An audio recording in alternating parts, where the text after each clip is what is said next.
And in terms of what we are doing to improve, to get the organization to be improved, including operational, strategic, and professional capabilities of the SSA and progress in implementing the recommendations to get the organization to improve. And to improve professional and operational capabilities, a skills audit was conducted across the organization, which has helped to clarify the skills and competency gaps within the agency. The skills audit outcome has supported the need for a skills refresh through both training or retraining, voluntary service packages, and alternative redeployment to ensure a steady pipeline of skilled intelligence officers. The supporting training program is being developed while most critical part of the program have started being implemented. In addition, the organizational structure redesign is underway and the reorganization process is also underway to ensure that the organizational structure is for optimal operations. We are also finalizing the career pathing and progression policy and succession plan to make sure that we have a steady supply. In our commitment to implement all the recommendations as indicated in the high-level review panel, as well as the Zondo Commission, the agency is redefining its mandate, improving personnel management, and modernizing intelligence capabilities. The General Intelligence Laws Amendment Act has been signed into law, and work to ready the SSA for a separation into two departments is underway. This work includes the redrafting of regulations to improve the governance and the coordination of the work of the two departments, including the supporting entities such as the Office of the Interception Centers. The regulations will be consulted fully especially with the Joint Standing Committee on Intelligence, after internal consultations have been completed. The agency is also completing the process of establishing a panel to undertake disciplinary inquiries related to the work of the zone. The outstanding recommendations will be prioritized and finalized in the current financial year. I thank you. Thank you very much, Minister. I'll now afford Honorable Pala an opportunity to ask a supplementary question. Thank you, Chair. Good afternoon, Minister.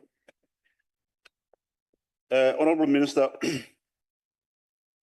thank you for your response to this question. The Honorable Minister will agree that the State Security Department is a nucleus of our democracy, and its collapse can lead to a collapse of state.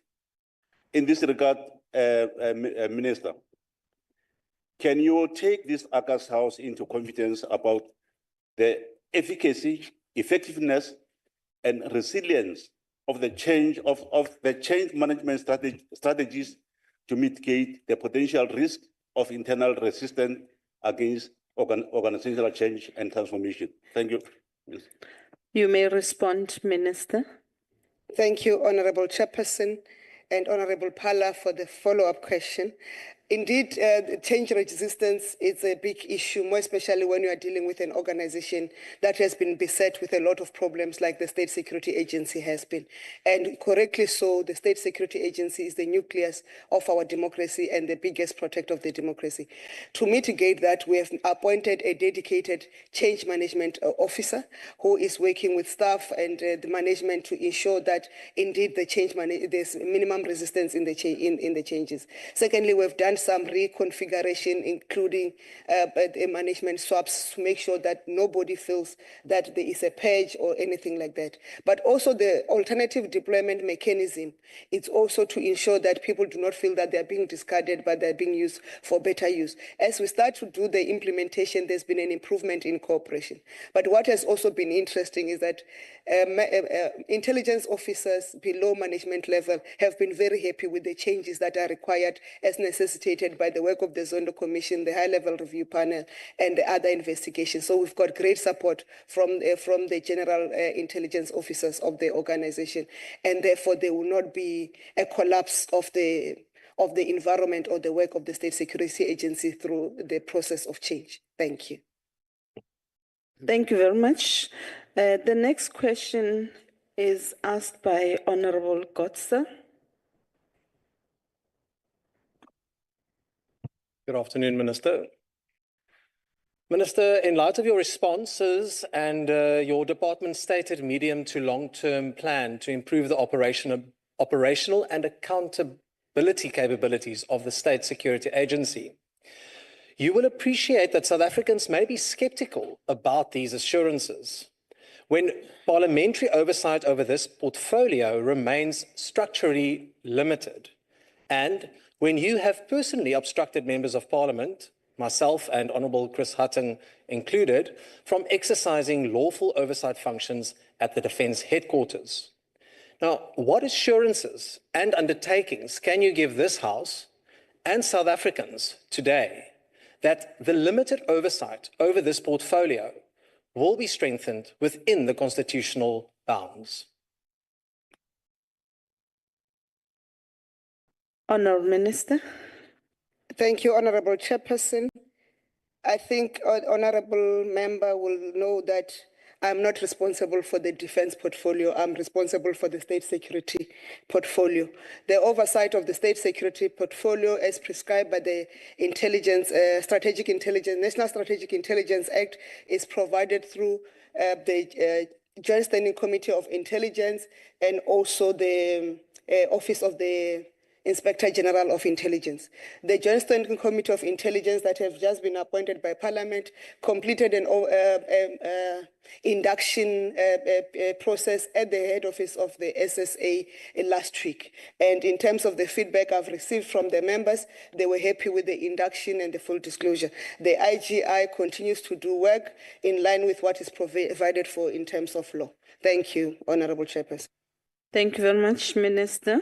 The next follow-up question has been asked by Honorable Kennedy, who's joined in on a virtual platform.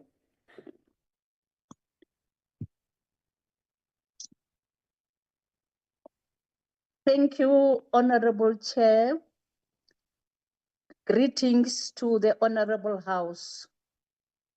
Honorable Minister, given that there has been a serious politicization and factionalization of the intelligence community over the past decade or so, what measures and timeframes have been put in place for factors such as training and development, ethical conduct, and professional capabilities of the State Security Agency? Thank you. Over to you, Minister. Thank you, Honorable Chairperson. Indeed, the politicization was widely reported in the Zondo Commission and the high-level review panel. They made recommendations on work that has to be done to relook the mandate of the SSA. We have done that relook to strengthen the oversight and through the development of regulations to make sure that the work can be accounted for. We have done most of that work. The GILA, this General Intelligence Laws Amendment Act, is now in place. We are working to make sure that it can be proclaimed for the full implementation. In terms of the organization, as I've indicated, because there were also people who were hired not trained to be intelligence officers. We have done a skills audit and identified the gaps, and the training program that I've indicated is being finalized, and the agent matters of tradecraft training, they are also underway. But also we are realigning to make sure people are deployed in terms of their own capabilities, and you are fully aware that we have finalized some of the regulations which we consulted with the Joint Standing Committee of Intelligence in the 7th Parliament, so that those regulations can come into place, which is the coordination of the intelligence services. Currently, we're finalizing the regulations on the shared service model, regulations on the work of the OIC, but also regulations on the oversight of the intelligence services internally in terms of improving management and efficacy of the organization. Thank you, Honorable Chair. Thank you very much, Minister.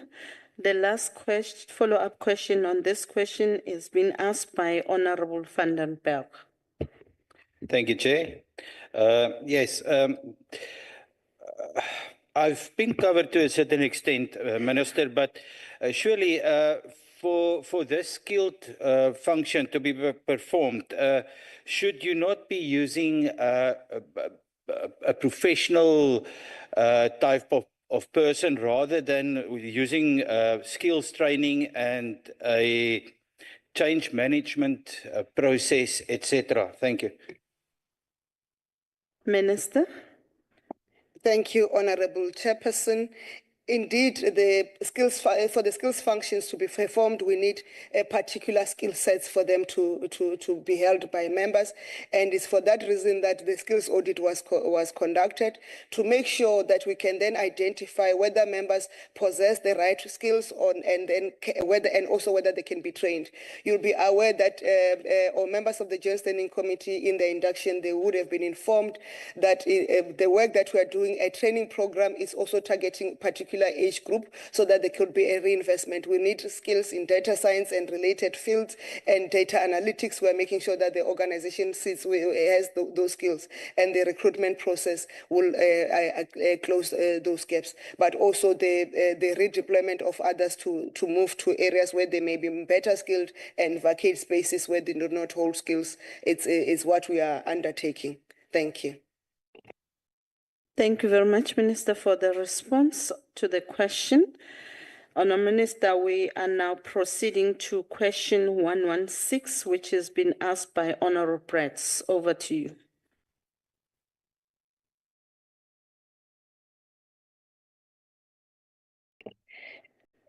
Thank you, Honorable Chairperson. The mandates of the domestic and foreign intelligence services were always clearly defined through the enabling legislation, thereby eliminating duplication and operational fragmentation.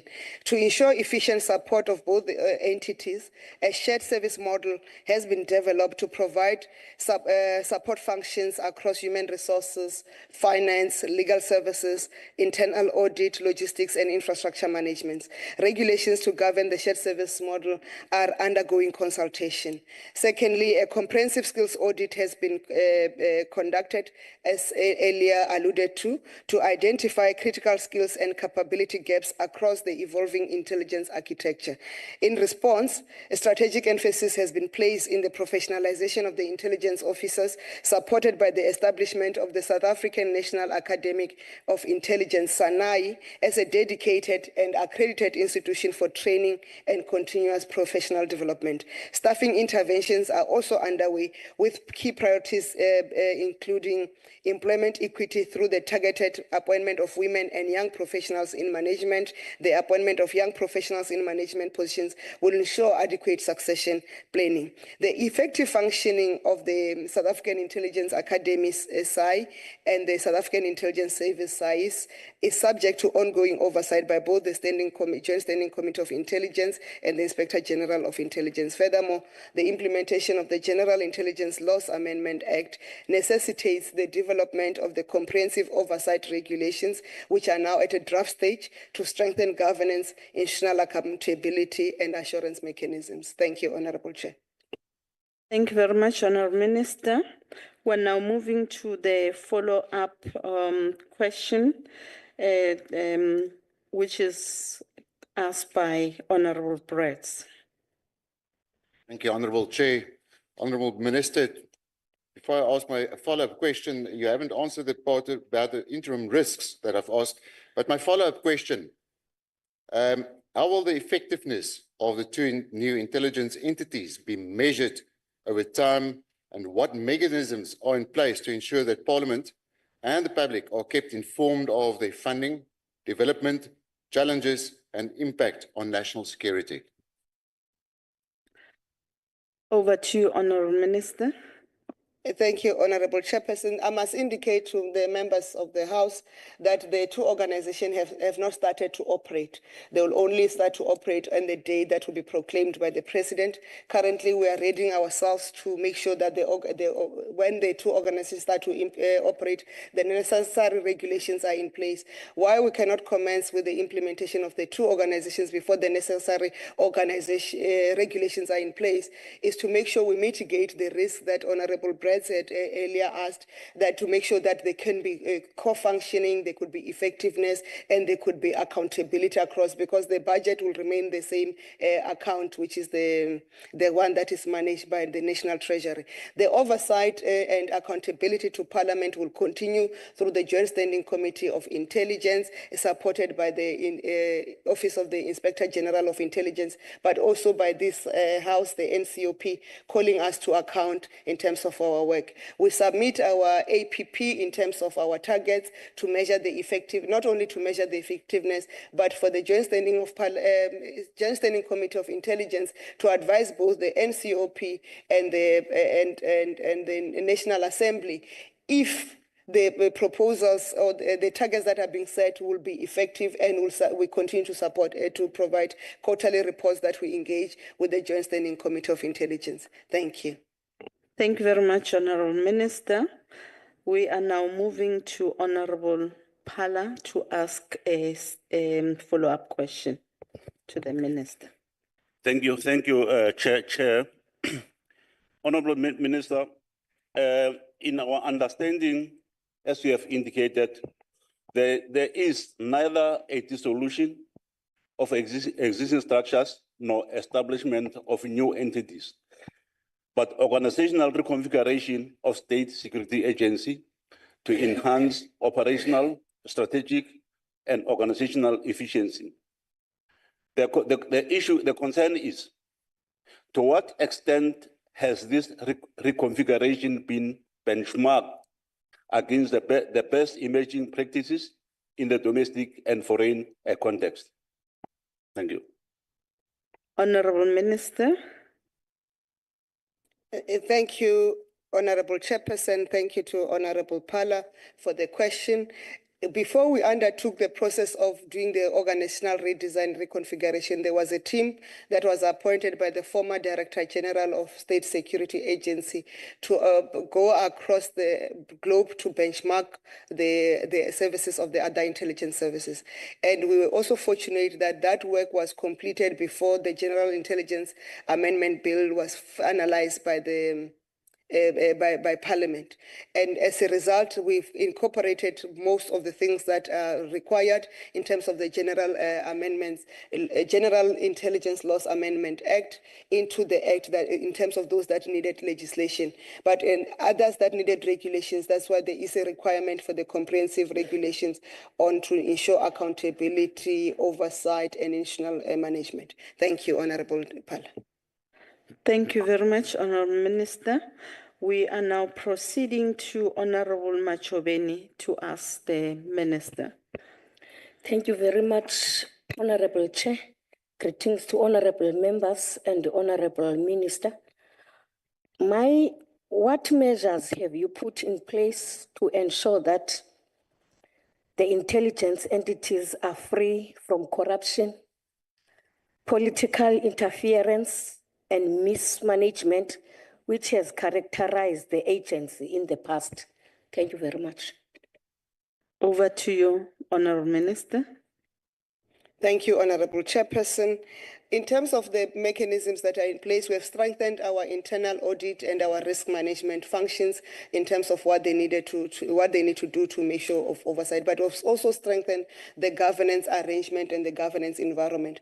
And as we move forward to move into the new organization, we are developing the regulations that I've indicated earlier to make sure that we can have effective oversight, strengthen the governance and institutional accountability and assurance mechanisms. Those regulations will become very important for the sustainability of the organization, so that the improvement in performance and management is not limited to the availability of a particular minister, but it can be institutionalized and become an institutional process.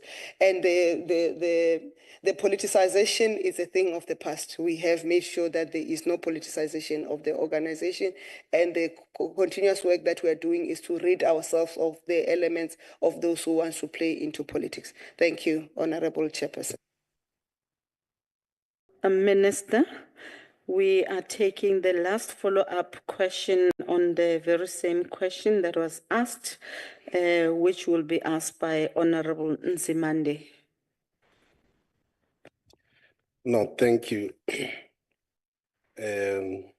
Honorable Minister, my question will be very much light on the basis that you have already answered some of the points. But what is important is for me to understand how effective and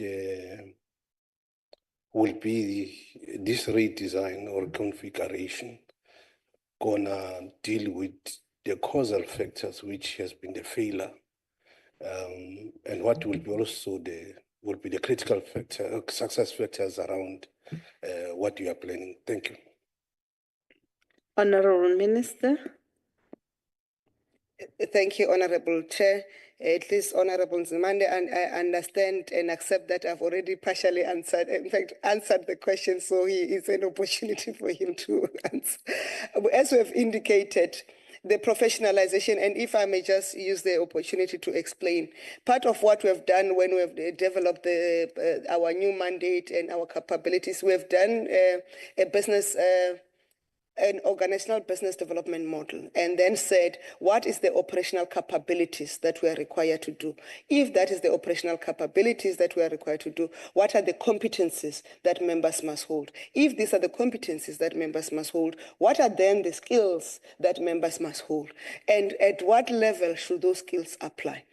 And that is the first part. And if you start to deal with people at the professional level and technical level, it will mean that at the right level, you'll have the people holding the correct relevant, appropriate skills. And people who hold relevant and appropriate skills, they do not have to kowtow to any other person because they're not done favors to sit in those positions, is their capabilities. Secondly, second related to that is what we call the performance agreement model and performance management model of the organization, which we are going to finalize in consultation with staff, the ICCS and others, to make sure that people can then be held to clear targets of what is said, what is not said. And that is strengthened through the regulations, because accountability, which will be regulated through the regulations, will then not depend on a favor that you are doing to another person or that they do to you. It's going to be prescribed through regulations. From the regulations, we'll then have what we call operational directives, which then members can execute, because then you bring certainty of process and certainty of performance. Thank you, Honorable Chairperson. Thank you very much, Honorable Minister. We are now moving to the next question, question number 105, which is asked by Honorable Gerike. Over to you, Honorable Minister.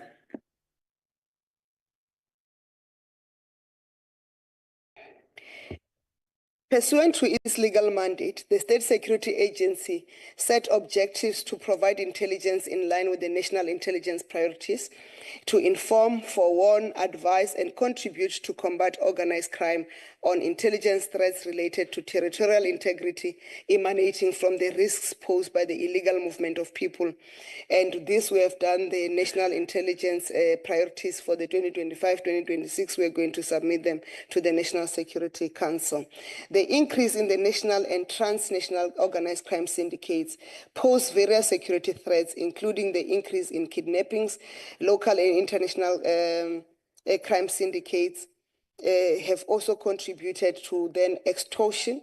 And these are not only confined to the organized groups, they also go beyond organized groups. The rising of kidnappings across the country, the country's borders, have also spilled over to our own environment, making kidnapping a transnational crime.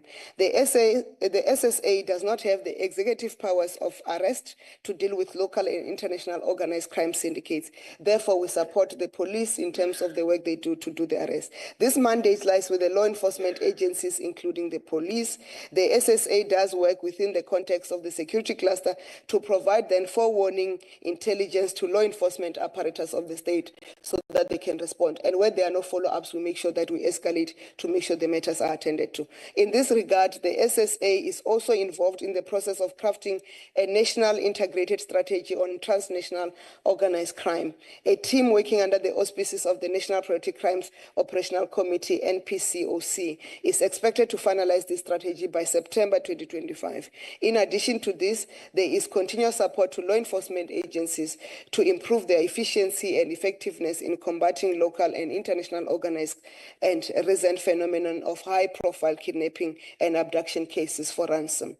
The SSA has close and effective working relationships also with the Financial Intelligence Center, or FIC, with the South African Banking Risk Information Center, SABRIC, with the Financial Sector Conduct Authority, FSCA, and with the South African Reserve Bank. By law, South African banks are compelled to work with the FIC and to, for example, report suspicious transactions, amongst other obligations. The SSA has also representation at the Fusion Center located at the FIC, which brings together elements from the intelligence community, law enforcement, from the judiciary, which also allows for greater agility and fast-tracking of identified cases.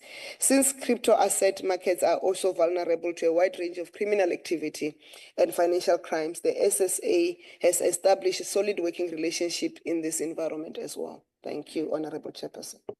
Thank you very much, Honorable Minister. I'm now inviting Honorable Gerike to ask a supplementary question. Thank you, Chairperson, and thank you for your answer, Minister. International syndicates are indeed prevalent in South Africa, whether it be criminal, commercial, cyber, or any other syndicates, Minister. What assurances can you give to the country that the police has its grip on these threats, and which relevant expertise have you put in place in every single police station across all provinces to handle these cases effectively? And if there is a lack of shortage in this regard, what is your plea for assistance, Minister? Thank you. Over to you, Minister. Thank you, Honorable Chairperson.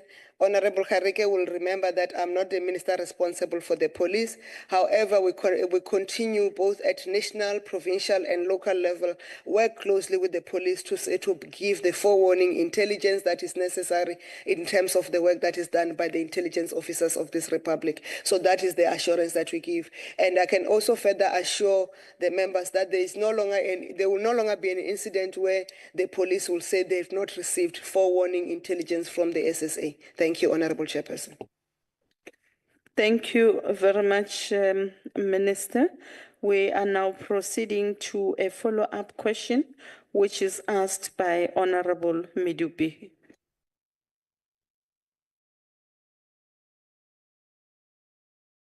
Thank you very much, Honorable Chair. I think the Minister has sufficiently responded to the question. Thanks. No, thank you very much. We are now proceeding to a follow-up question, which is asked by Honorable Andriansi. Thank you, Honorable Chairperson. Honorable Minister, in light of the ongoing investigations in these kidnapping cases, could you provide an update on the current capacity of the law enforcement agencies? We've heard you referring to September or December.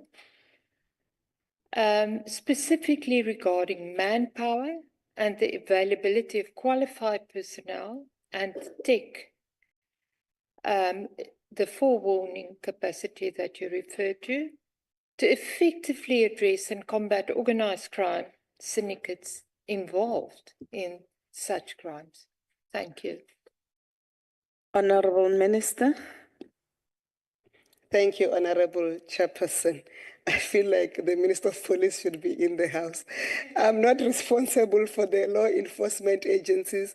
I'm responsible for the intelligence services of the Republic.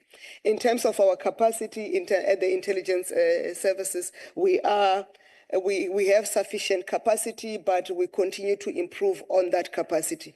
In terms of the work at hand, we have the capacity to support law enforcement agency, and that's why we continue to prepare and participate in the necessary strategies. The National Integrated Strategy on Transnational Organized Crime is also a result of the work that we have been doing to make sure that there could be an integrated response from what we pick up from the intelligence services, including some of them will include the defense as they are responsible for our borders, the police, Home Affairs, the BMA, and other agencies. And you are fully aware of the work that was done in the 7th administration with the establishment of the BMA to make sure that we limit the porousness of our borders and make sure that there can be controls coming through and the ability to trace. And we continue to work in that environment to build the capacity. The police have a dedicated units to deal with organized crimes, and they've been responding. The Minister of Police will come after me, so that question, in terms of the capacity in the law enforcement agencies, he should be best applied to respond to. And in terms of the capacity in the intelligence services, we have sufficient capacity. Thank you, Honorable. Thank you very much, Honorable Minister.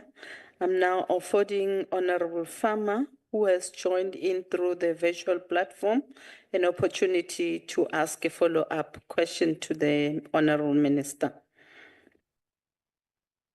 Thank you, Honorable Chairperson. Thank you, Honorable Minister. Minister, with organized crime syndicates increasingly orchestrating abductions for ransom, many with ties to international networks, what immediate and targeted interventions is your department implementing to dismantle these operations?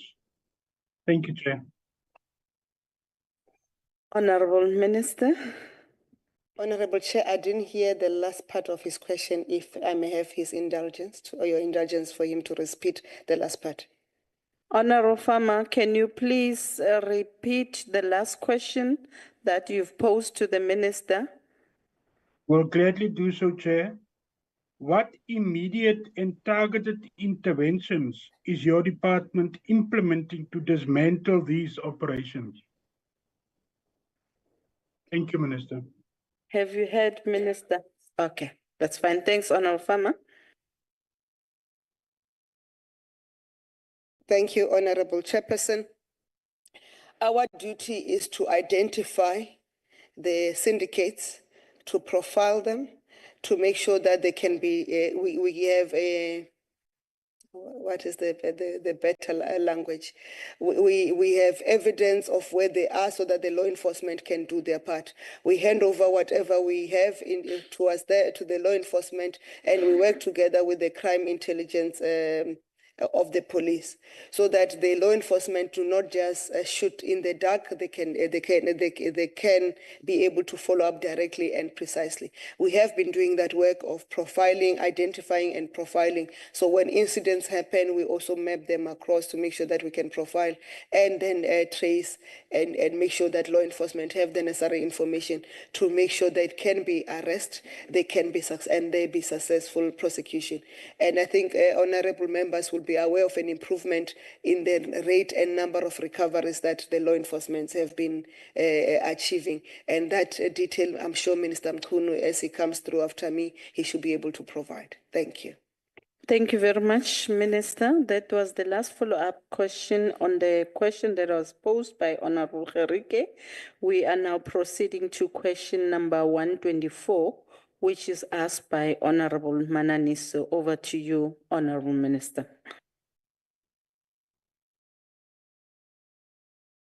Thank you, Honorable Chairperson. The SSA domestic and foreign branches collaborate closely with each other to establish and monitor linkages between identified high-risk sending countries and their aviation ports that are being used by organized criminal syndicates to transport narcotics and other unlawful and unregulated substances to the South African aviation ports, such as OR Tambo International Airport, the Cape Town International Airport, as well as the Maritime Port of Durban. In this regard, intelligence profiling is conducted to identify patterns and trends and high-risk flights and nationalities. These flights and passengers are frequently monitored as part of joint operations between the SSA and other law enforcement stakeholders based in the South African International Aviation Ports of Entry. In those cases where the agencies are aware of suspicious travelers on targeted flights, the traveler details are communicated prior to arrival with law enforcement agencies with the request to conduct searches and profiling of suspicious travelers. Written agreements between the SSA and various foreign intelligence services are in place and are used as the basis to collaborate at an operational level. Insofar as flights from the Southern African Development Community or SADC countries are concerned, the joint action plans and the joint operational plans serve as the basis for continuous joint operations. Interpol red notices and binational commission agreements that South Africa has with a multitude of states serve as the basis for joint operations that are intelligence-driven. Thank you, Honorable Chairperson. Thank you very much, Honorable Minister. I will now afford Honorable Mananiso to ask a supplementary question. Thank you, Chairperson, and thank you, Honorable Minister, for your response, which demonstrates the significance of international cooperation in this era of globalization. Minister, my first question is that what work has been planned or done to track, identify, and apprehend staff members who are collaborating with the criminal syndicates at the ports? And secondly, what significant strides have been made in this regard? I thank you. Thank you very much. Over to you, Honourable Minister. Thank you, Honorable Chairperson, and thank you, Honorable Mananiso, for the follow-up question. Indeed, we continue to work with other law enforcement agencies, but we also work with the Department of Transport, the AXA, and also the airlines that are in the country, but also the access for all the ports, to make sure that when we do our risk profiling and targeting, if we pick up any of their staff members or any of our staff member or staff member of the law enforcement agencies, we can do the forewarning and make sure that we work with law enforcement to not only get that staff member fired, but to also get that staff member arrested because they are commissioning a crime in the country. Thank you. Thank you very much, Honourable Minister. The next follow-up question has been asked by Honourable Swart. Good afternoon, Honourable Chair, Honourable Minister. Minister, what concrete outcomes, such as arrests and seizures, have resulted from the SSA's collaborations with foreign security agencies, and in what way are they tangibly disrupting drug trafficking into our country? Over to you, Minister. Thank you, Honorable Chairperson. As I've indicated earlier, SSA does not have arresting powers. SSA has forewarning responsibility and also the profiling responsibility. And therefore, I cannot be able to give you statistics in terms of the number of arrests because it is the work of the police services. Otherwise, we'll be exceeding our mandate and it will jeopardize the cases that we are involved with. Because if I say this is the X number of cases, it will be said, the next question will be, can we have access to the list of those arrests that are linked to your work? And that will jeopardize the work of the law enforcement agency in terms of prosecution. Thank you, Honourable Chairperson. Thank you very much, Honourable Minister. I'm now inviting Honourable Chira Mbongose, who has joined in on a virtual platform, to ask the Minister the follow-up question. Yeah, Leboha Chairperson, Madume Minister. Crystal Mafia 6 million. Utulutse last year ka December ko OR Tambo International Airport. Ni tshwantse e ye ko Australia. And it was cited gore go na le sebedisano between state security and SAPS. So potso ya rona is in relation to finding out gore diphenyo tsa lona or the investigations rather, what was the outcome to date since this particular incident happened and since the said stakeholders have been cited to have been in collaboration to get to the bottom of this. Thank you so much. Honourable Minister. Ke a leboha modulasetulo. Ke a leboha le leloko la ntlo ena for potso eo. Re batla ho tsebisa hore rena re le batho ba intelligence services a re kgone ho bolela hore diphenyo tsa rena di fihla kae. Diphenyo ke diphenyo tsa maponisa. Rena re no ba fa botlhatsi hore ntho tse di a diragalang sepelang le mo ka nako e itseng he le tlo fihla mo batho bao ba le tlo kgona ba tshwara lena le maponisa. Because rena re ka thoma ra re rena re batho re ba tshwere ko eng una le ngwe ko kae le ntho tseo e tlo re tshwenya because rena re sontse re tle re ye court re o fana ka bopaki bo. Rena batho ba rena di intelligence officers tsa rena a se bona ba o ya court o fana ka bopaki because if ba ka tsibiwa o re ke bona ba berekang ba tshwaraneng le moshumo o o tshore ba ka sa khona o dira mmereko wa bona or moshumo wa bona ka tsela e lokileng ka tsela ya potlego. Re a leboga. Re lebogile Minister. Potso ya bofelelo ho mabapi le potso e botsitsweng ke mme Mananiso e tswa go Honourable van den Berg.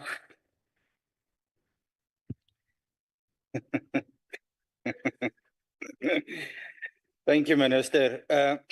Minister, have your department actively engaged with the following airport authorities, especially Addis Ababa Airport in Ethiopia, King Abdulaziz Airport in Saudi Arabia, Sao Paulo in South America, and compared to movement of narcotics through harbors and borders, do you have an indication as to where the most contraband and narcotics are smuggled into the country or even out of the country? Or and are you as a department also engaging on that level? Thank you. Thank you, Honourable Member. Honourable Minister. Thank you, Honorable Chairperson. And I must indicate I responded to the question of Honorable Chirwampanguse in Sepedi because the question came in Sepedi, because it's a language that I speak fluently. It was not because of any other thing, but it's part of the official languages. You can ask a question in Afrikaans. I'll respond. I'll respond in English because the translation better be good. Thank you for that question. The question that you have asked, unfortunately, deals with operational requirements. What I can indicate is that we've got agreements with the countries of Ethiopia, the countries of Saudi Arabia, the countries of Brazil. I can't remember the other country, amongst other countries that we have agreements with. And we continue to cooperate with all those countries that we've got a memorandum of agreements with, so that we can improve our cooperation in dealing with transnational crimes, including drugs and kidnapping and other related crimes. Thank you very much, Honorable Member. Thank you very much, Honorable Minister, for your responses to those questions. And I want to also welcome you to the House, and feel free to join us whenever you feel like it. We'll now move on to question number 103 that was asked by the Honorable S.A. Zulu. Honorable Minister, your response, please.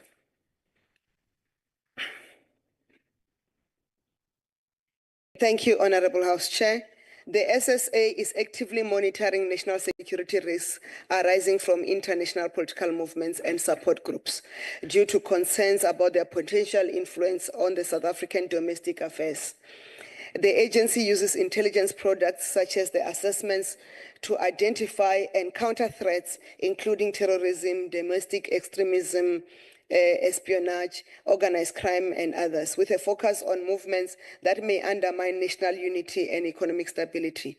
The SSA is vigilant against disinformation campaigns, cyber operations, and ideological influences that could destabilize public trust in democratic institutions. Intelligence gathering and counterintelligence efforts are enhanced under the recently signed General Intelligence Laws Amendment Act, which will split the SSA into two separate entities, one focusing on domestic intelligence and one focusing on foreign threats. The SSA is further also addressing the issue through improved counterintelligence coordination mechanisms focused on defensive measures, notably through the Counterintelligence Coordination Forum and the respective interdepartmental functional committees, which are protective security, counterterrorism, counter-espionage, counter-proliferation, and cybersecurity.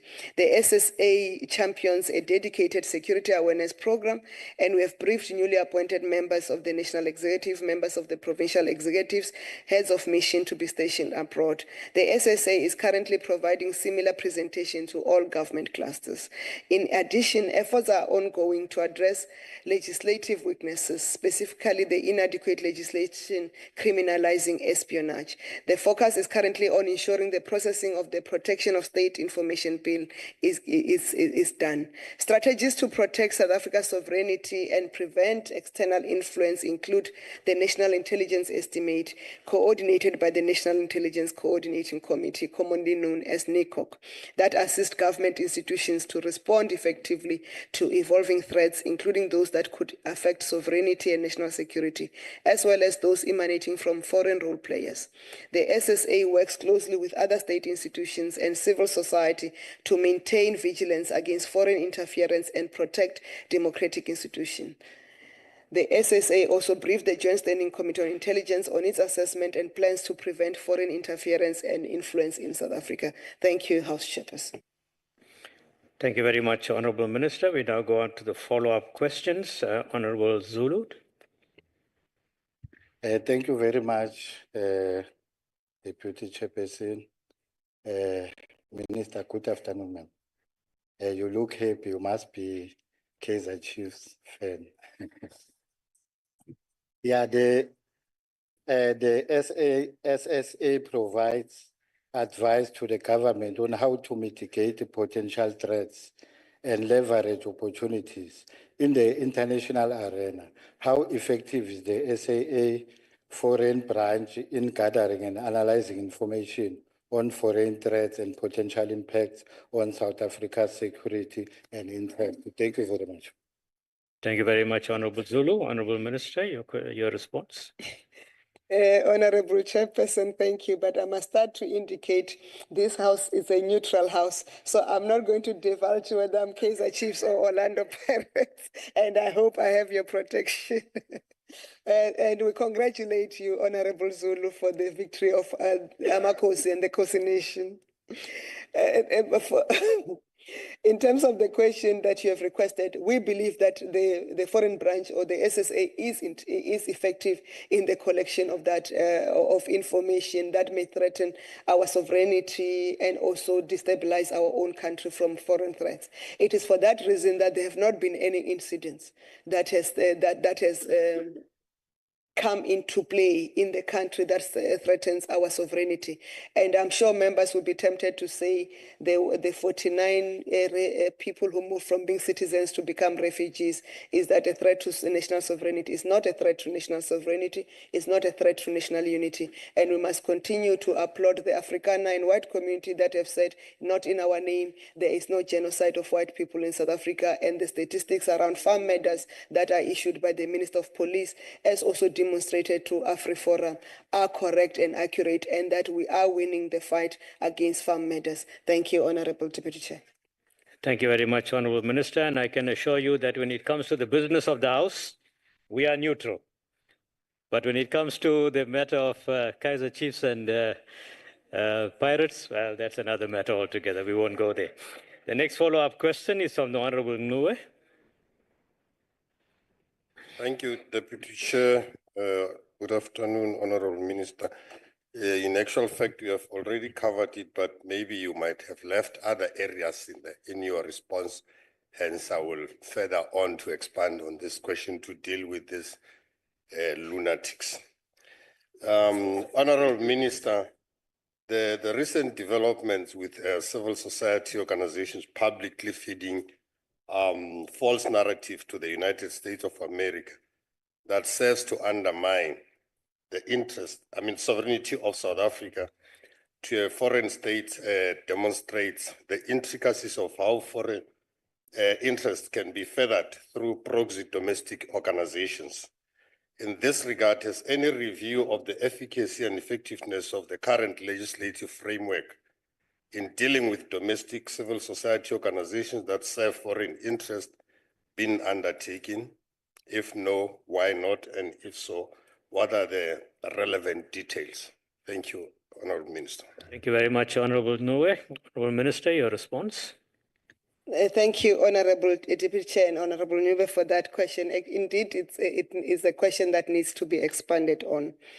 You are aware, as honorable members of the House or permanent representatives, that the police have indicated, or law enforcement indicated, that they are investigating a crime of treason in terms of the false information that has been spread, and that work continues. And in terms of the additional question you have asked in terms of that civil society organizations can be proxy to destabilize a country, and that what work is being done.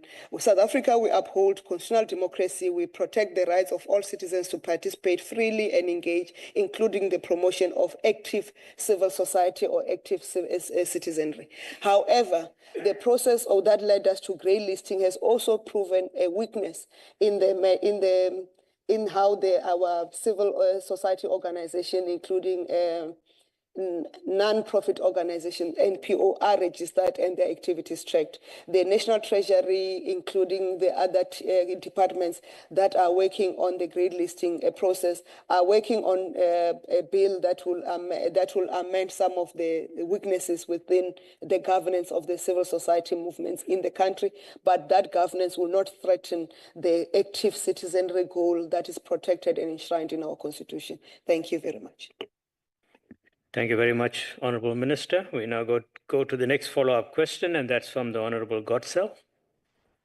Thank you, Chair. Minister, I'm going to refer to the Defence Department in my next question, so please don't let that deter you from answering the question, because it is aimed at your department and how it assesses threats. Minister, while the SSA may be monitoring foreign political movements that pose risks to South African sovereignty, how does the SSA assess the credibility of any response strategy when the South African National Defence Force is critically under-resourced and it lacks the operational capability to respond effectively to escalated external threats identified through intelligence? Thank you, Honourable Godsell. Honourable Minister, your response, please. Thank you, Honourable Deputy Chairperson. And let me preface it, I'm not going to comment on the capacity of the defense forces.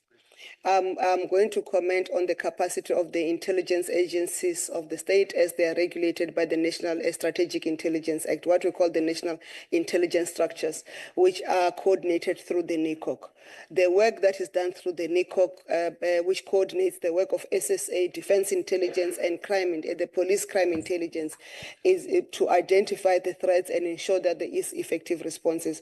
In that work, there have not been any incidents where NCOP has reported to the National Security Council that there have not been effective responses from any party that has been identified to action that response to an identified threat as identified by the National Intelligence Structures as coordinated by NCOP. So where I'm sitting, we have not had an incident, maybe still to come, we have not had an incident where any law enforcement agency or any component of the state have failed to respond to an identified threats that have been identified by the intelligence services, in particular since I've assumed office. That's because that's the period I can account for. Thank you, Honourable Chairperson. Thank you very much, Honourable Minister. We now move on to the next follow-up question from the Honourable Tessa, who is on the virtual platform. No, thank you very much, Deputy Chair of the House, and greetings to the Minister.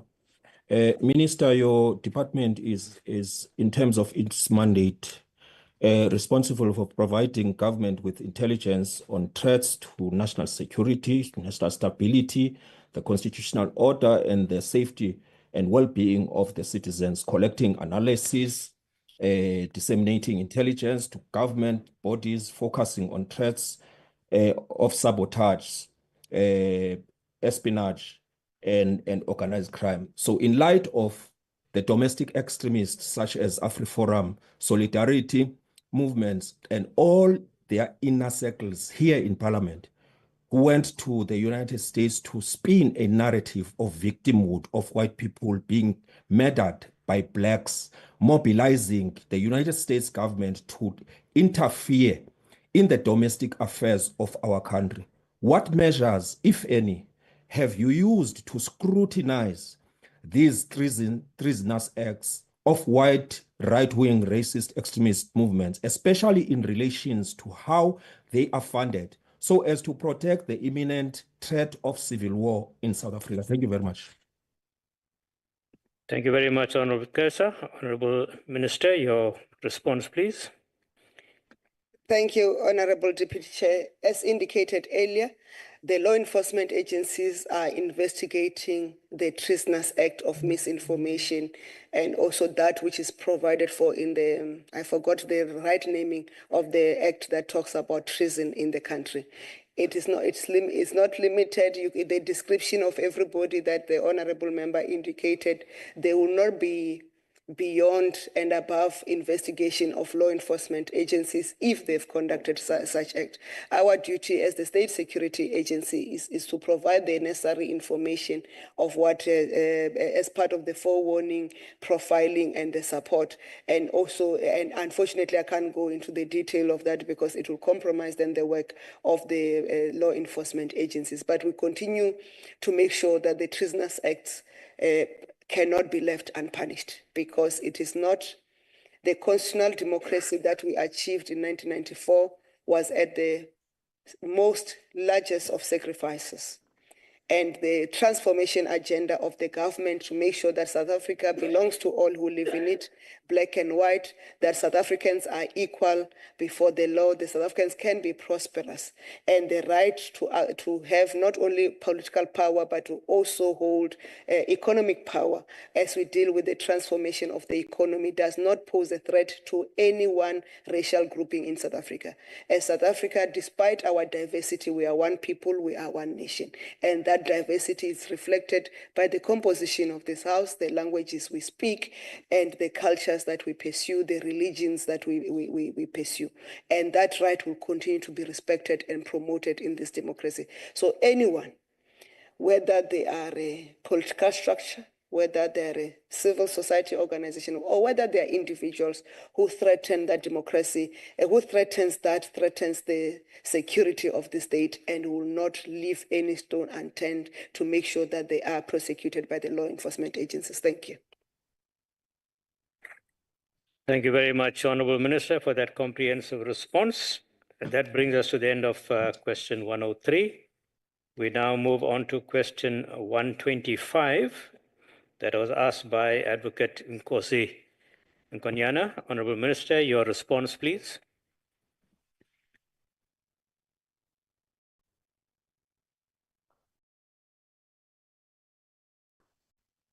I must be careful how I respond to him because I'm sitting with him, the Deputy Chairperson, so I'll need your serious protection.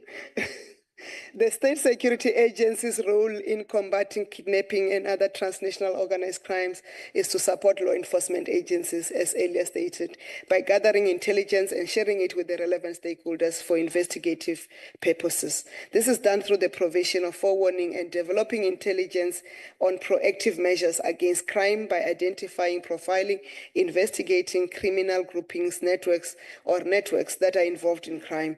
The South African Police Service, Crime Intelligence, the CI, established a specialized national anti-kidnapping task team in 2021 following a spike in kidnapping cases where ransom was demanded. Provincial anti-kidnapping task teams were also formed to investigate high-profile kidnapping for ransom and extortion cases.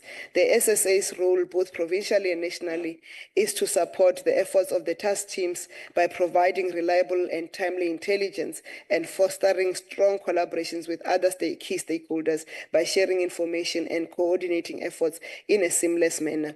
The SSA also forms part of the Inter-departmental and multi-stakeholder task team, which oversees the development of the South African National Integrated Strategy to prevent and combat the transnational organized crime, as I reported earlier. The team, working under the auspices of the National Priority Crimes Operational Committee, is expected to finalize the strategy by September of 2025. The first workshop was held in March 2025, which comprised of participants from SADC, Interpol, business, civil society, amongst others. The outcome of this workshop was the development of a draft National Integrated TOC strategy framework and key strategic pillars that are being consulted on so that they can then finalize the strategy.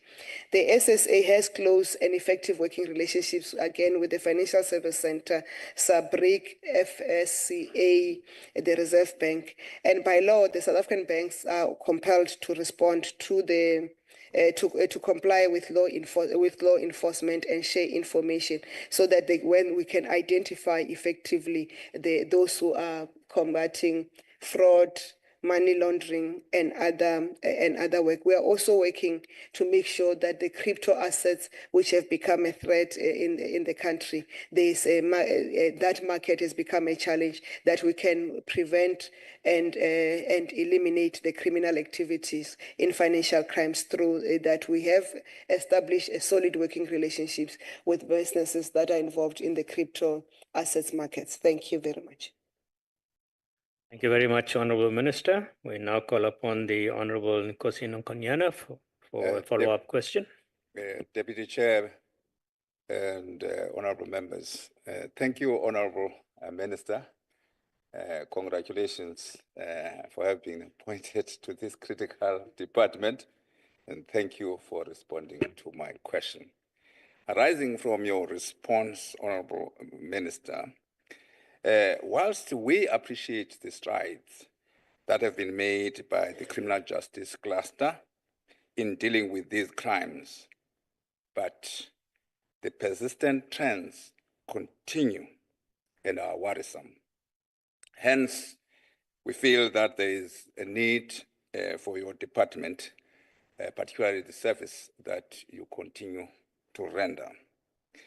In collaboration, therefore, with other sector departments, the banking sector and civil society organization, what are the plans to raise public awareness about these crimes, and What is the departmental plan to reposition its digital technological capabilities as part of strengthening its capacity to effectively combat these crimes? Thank you, Deputy Chair. Thank you, Honorable Nkonyana. Honorable Minister, your response, please. I must be moving the desks there. My desk mate asks difficult questions. Thank you, Honorable Chair, and Nkosi Nkonyana for the questions. As indicated, we are working. The fact that we started to work on a strategy to deal with anti-kidnapping, anti-organized crime, integrated organized crime strategy is because we realized that the random responses were not effective or not yielding fruits. And that's why we need a strategy that can then guide that work. And that strategy, that's why we are even putting ourselves in a timeline of saying, though it's not us alone, we are with the other team members, by September 2025, that strategy should have been concluded and will accordingly take it to the Joint Standing Committee on intelligence on our part. The police will take it to the relevant portfolio committees that they respond to, and I'm sure we'll come back to this House to talk about that strategy in detail.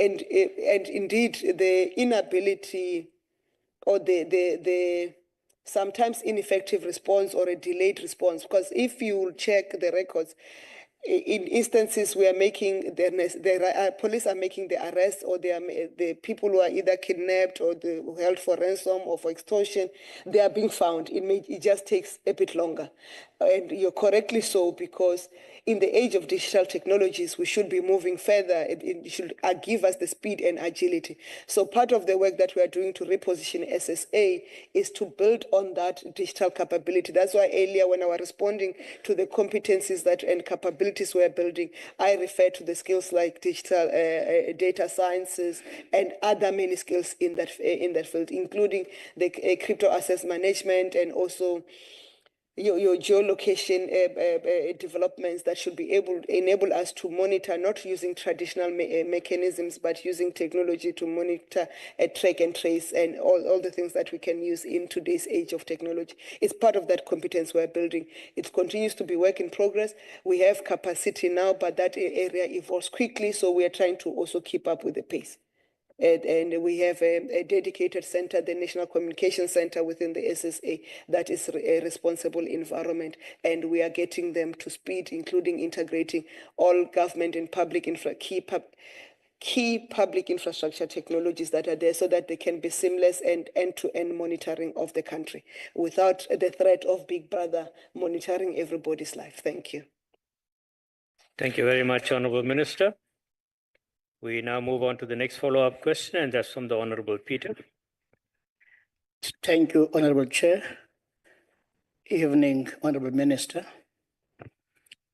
In light of the alarming fact that South Africa now ranks 6th globally in terms of reported kidnappings, it is becoming increasingly difficult to ignore the creeping normalization of organized criminal violence in our society.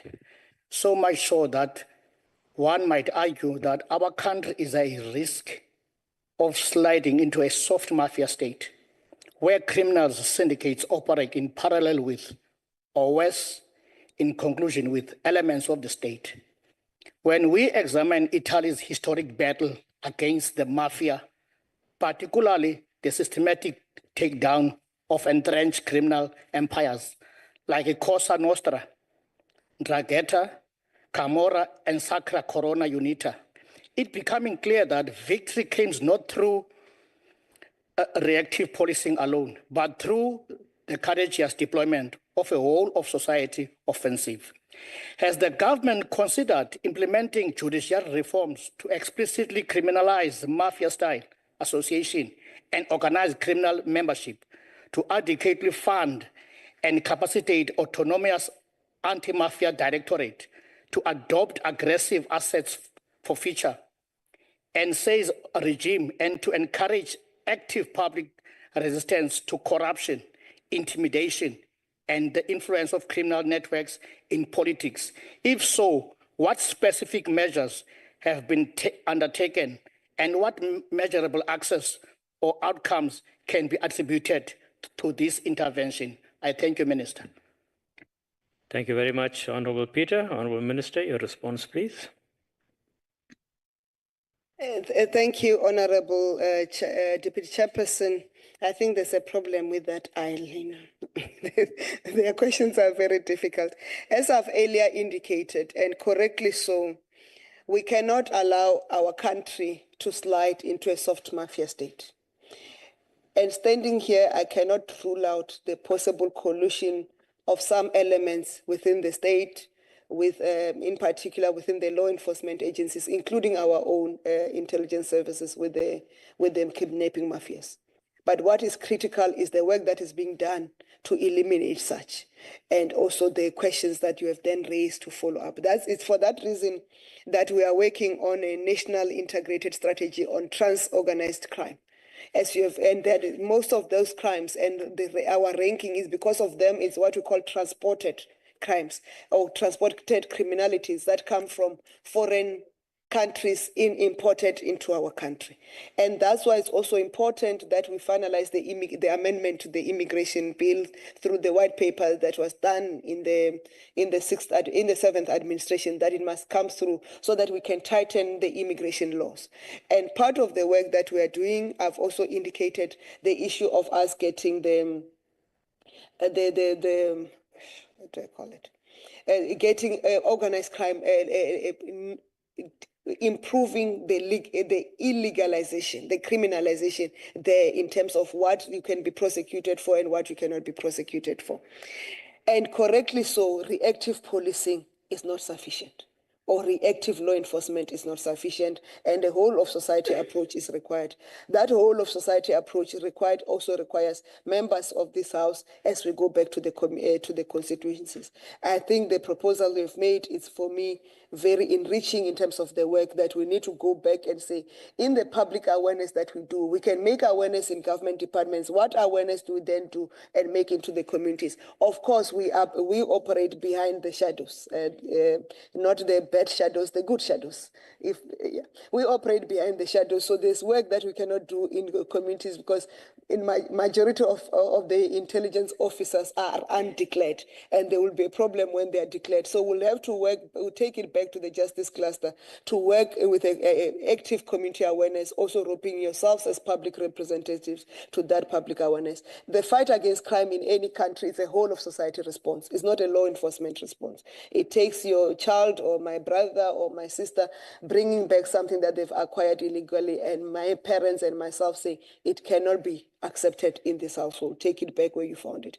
We need to go back to a period where our parents, ourselves as parents or as members of the communities, as members of the families, will report a crime that does not directly affect us but affect a member of the community that we are aware of. And that needs that public awareness program that you're speaking about.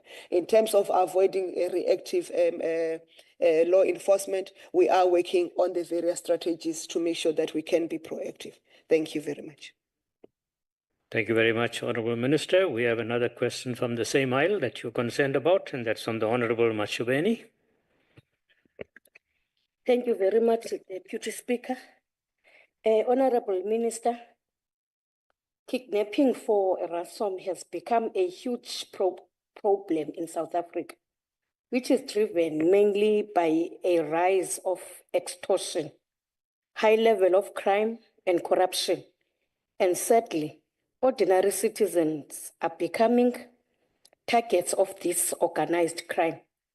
Given that kidnapping is not a new problem and that there appears to be an alarming sharp growth in this industry, what initiatives have you taken to ensure that there are officers at every police station which are specifically trained to respond to suspected kidnappers? Thank you very much, Honourable.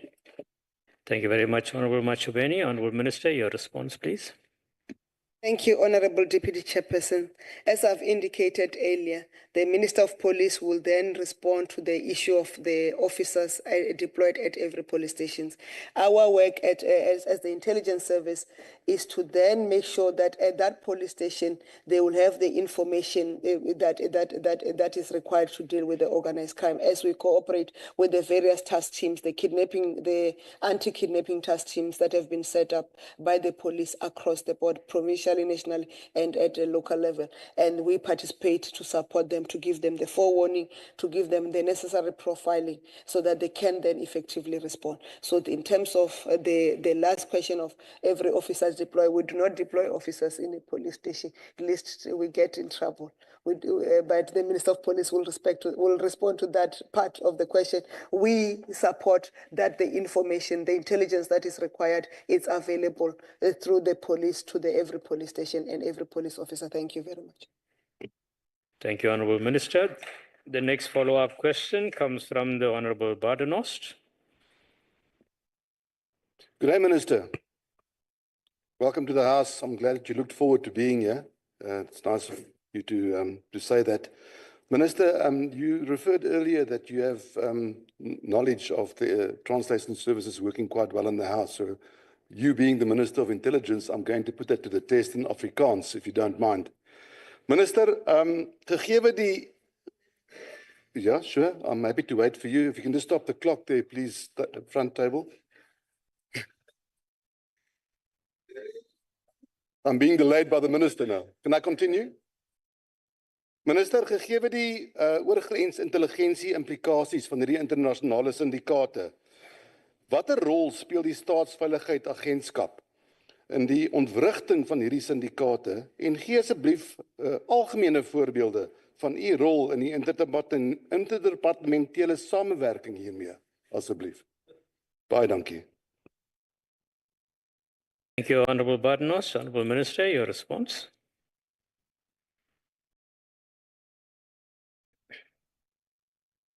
Thank you. At least the Chivenda translation services could not catch up with the Africans.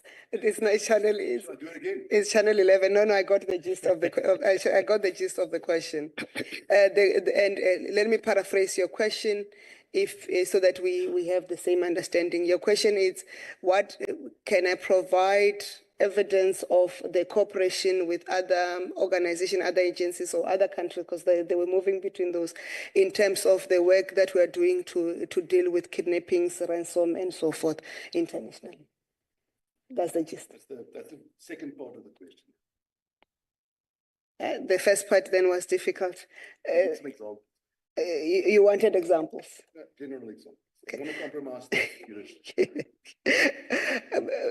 As I've indicated earlier, we've got agreements with different countries to make sure that we can cooperate, more especially in areas where we have identified as either source countries for such criminalities, or they have identified us is either a source country for that criminality, but also or a transit country or a host country would not necessarily as being a source.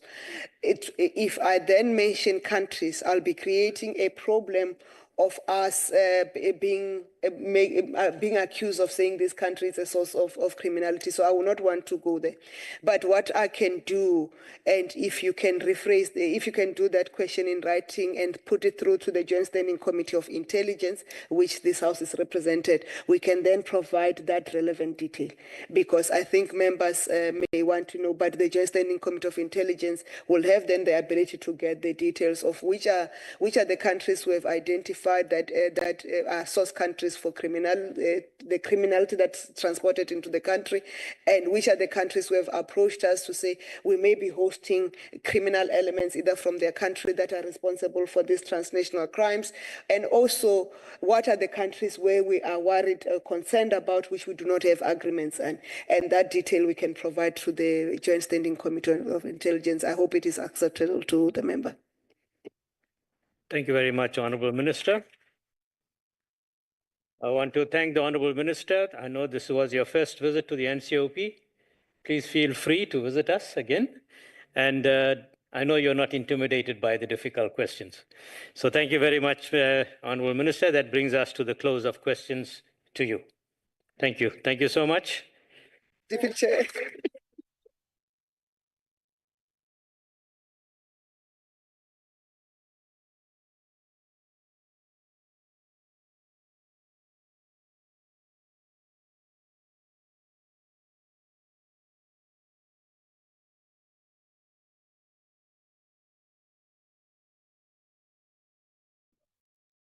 Honorable Minister, you can feel free to remain with us for as long as you have time. Thank you. Honorable members, we now move on to the next set of questions that were referred to the Minister of Police. And I want to welcome the Minister of Police, who is on the virtual platform. And we will ask the Minister to respond to the first question, that is question 119, that was posed by the Honorable Nonkonyana. Honorable Minister, your response to question 119, please. Thank you very much to you, Chair.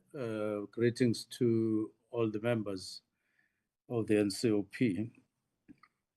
The reply to the question is A1, selling of drugs. The South African Police Service employs various strategies to curb crime in schools, such as school safety programs, which addresses issues like bullying, gender-based violence, gang-related activities, drugs and substance abuse. And with regard to drug selling, SAPS utilizes intelligence from school community, including learners, and do drug searches. That is A1. And A2, SAPS has a collaboration with the Department of Basic Education, which was introduced by DBE, the school safety programs, and we collaborate with them on that, and it enables us to embark on the same fight against drugs in schools. We do search and seizures, especially when requested by schools, relevant schools and school authorities.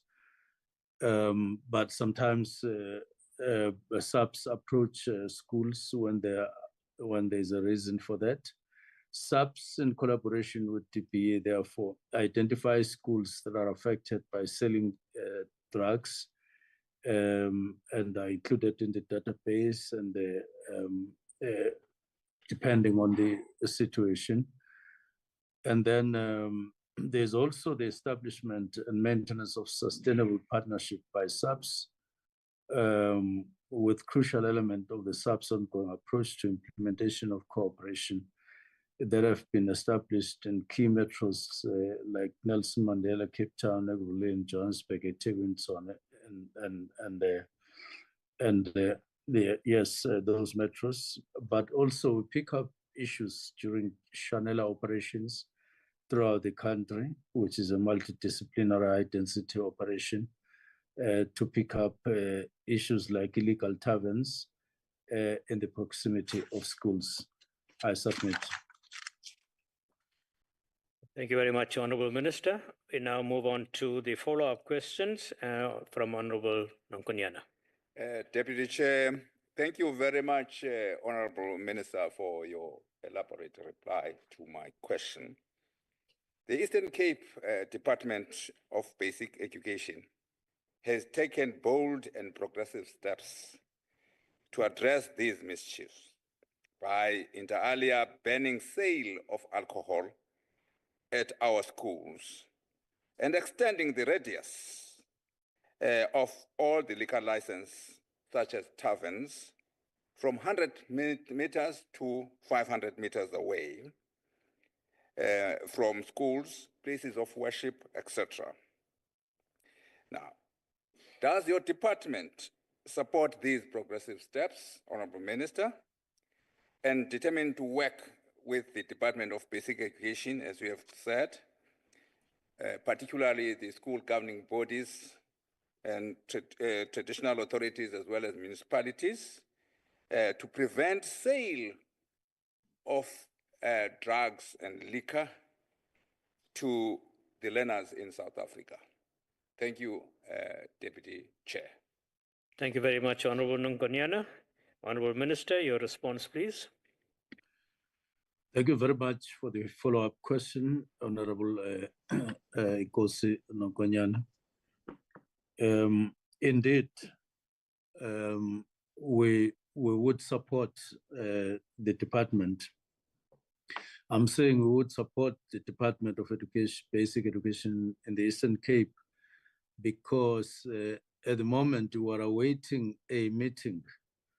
In fact, it is today, later today, with the Minister of Basic Education to deal with this particular problem. It is a meeting that has long been outstanding to deal with these matters. What we want to do in that meeting is to catch up with their observations and analysis of their safety measures, in other words, of the needs for safety measures in schools.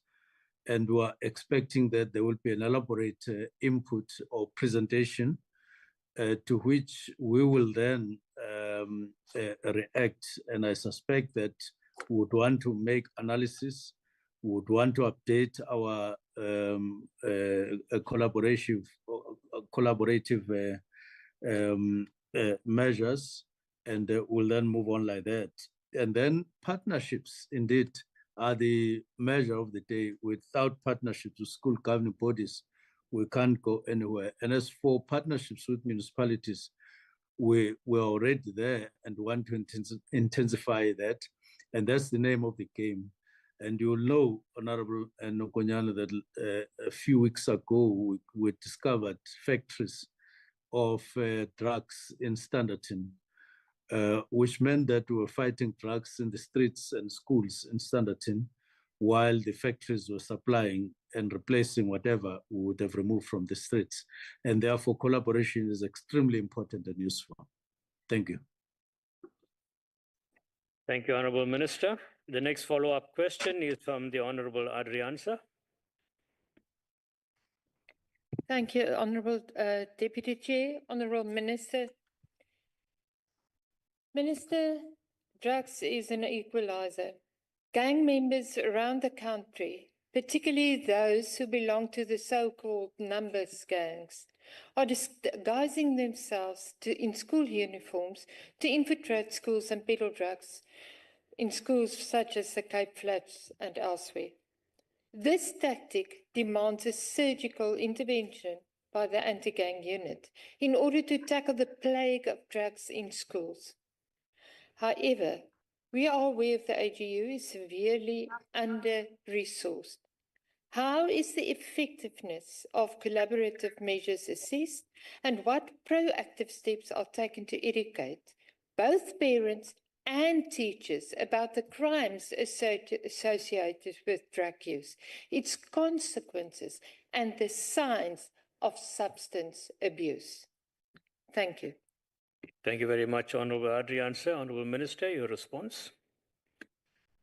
Now, first and foremost, I want to take this opportunity and encourage parents, encourage learners themselves, members of the community, and all organized groupings in society everywhere, including in Cape Flats, to take a stand and collaborate among themselves, so that over and above us collaborating with the municipality, in this case the municipality of the Western Cape of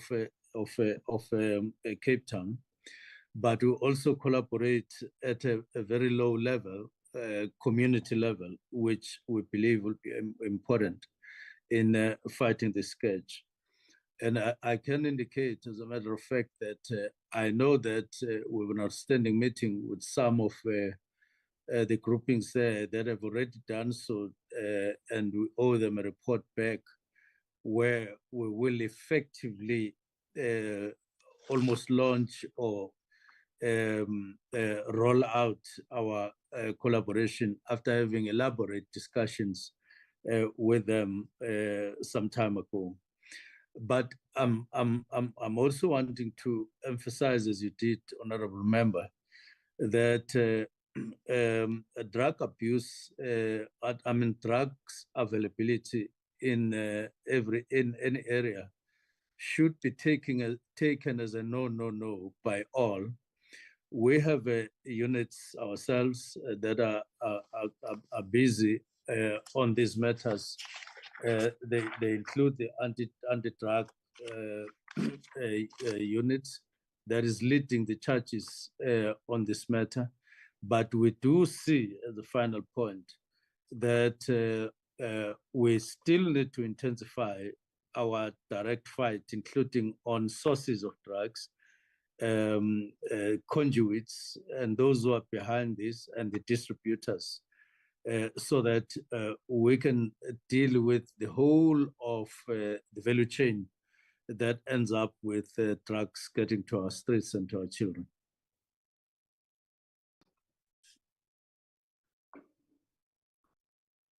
Honourable Minister, have you concluded that response? Yes.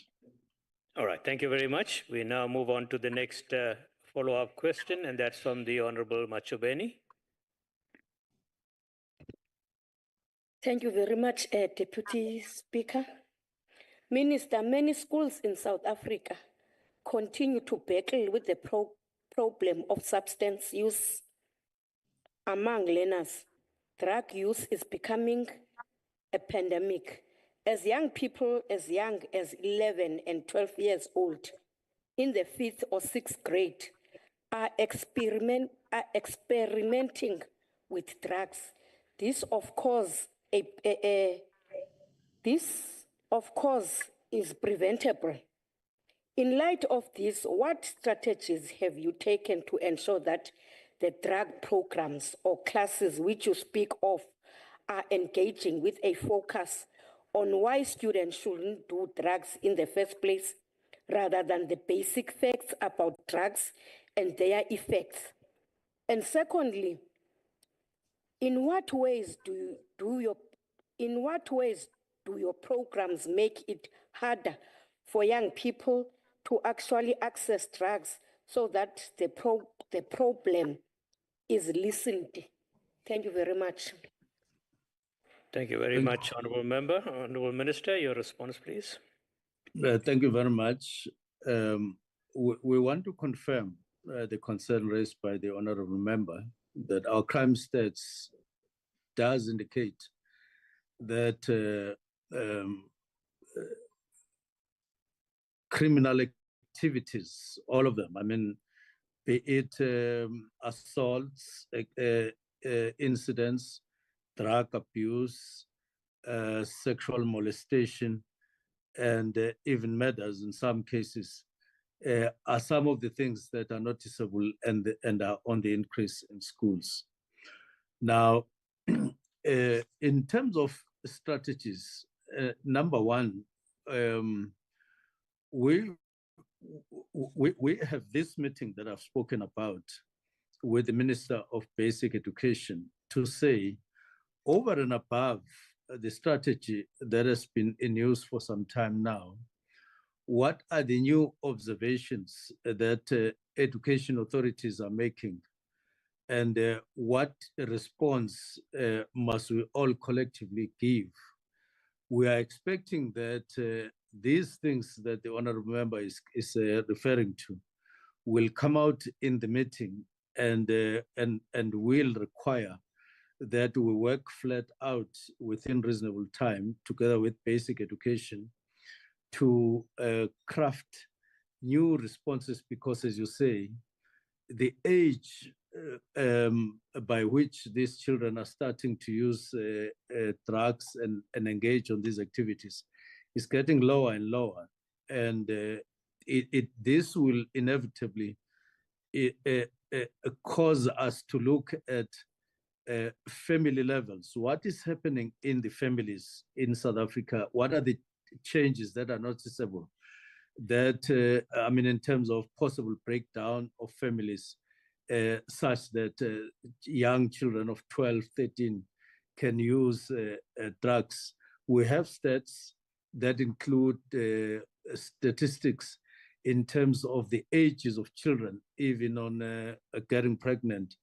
At what age you have an 8-year-old at some point indicated as having fallen pregnant, even at young. So those are the things that we need to take comprehensively, but we allow ourselves to be led by basic education because we don't think we can pull it alone without principles, knowing what is the disciplinary code that is applicable across the board in all schools. Are they being complied with?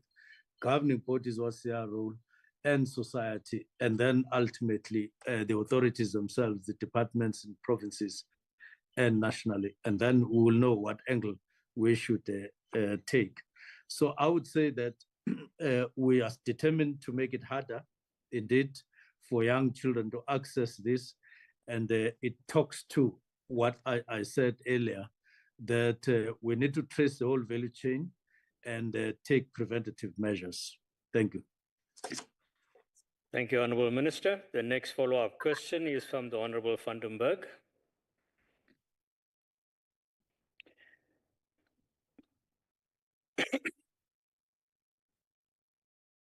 Thank you, Chair. I want to encourage the Minister and his department to keep up the fight against this terrible social problem that we have. Now, we hear about forensic testing at the SAPS falling behind. My question to the Minister is SAPS involved with regular drug testing at schools as a deterrent to drug use? I thank you. Thank you, Honourable Member. Honourable Minister, your response. What SAPS are involved in at the moment is a collaborative fight against drugs via measures that I've indicated, occasional raidings of schools where SAPS get invited to schools and then they conduct raids and all of that. But just testing alone, unless some substances have been found and they require testing in labs, that ensues after what would have been seized by police in schools. But as I say, when we engage with the Department of Basic Education, we may need to overlap on those and say, what are the proactive measures that we need to engage? Of course, in order for you to test, you would need drugs themselves. Once there is that discovery, it does require testing to determine the type and all of that. And that would come out when we have our meeting later today with the Minister of Basic Education, so that we can move on with some of those measures. Thank you very much, Honourable Minister. That brings us to the end of the follow-up questions for question 119. We now move on to question 113 that was asked by the Honourable Godsell. Honourable Minister, your response to question 113, please. The protection that is provided to very important persons, VIPs, is regulated by Cabinet-approved policy and risk management system. Protection packages of 2004, which specify the mandate of the South African Police Services. The aforementioned policy specifics or specifies that the provisioning of protection services to specific VIPs is based on risk determination, which implies that a threat risk assessment will determine security measures that are provided to VIPs. Now, I did see that the question does elaborate to say or to imply that that incident would lead to automatic increased security for the deputy president, and we're saying no, risks get assessed first, and determination gets made, and then decisions get taken accordingly. Thank you. Thank you very much, Honourable Minister. Honourable Godsell, follow-up question. Thank you, Honourable Chair, and good afternoon, Honourable Minister. Yes, indeed, you got the gist. While the President and the Deputy President refer concerns about their bloated blue light convoys to your office, you routinely block MPs' attempts at oversight through their parliamentary questions by citing security concerns. Yet, without scrutiny, Minister, the alleged stray bullet incident involving the Deputy President's convoy was used to escalate his protection, conveniently as the ANC succession battles heated up.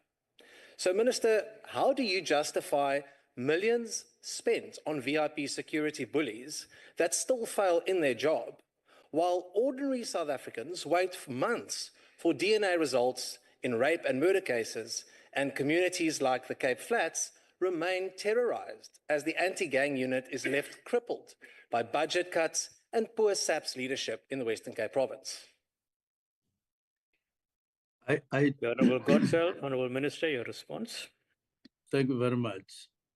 I do want to separate things, and I would want to persuade us to separate things.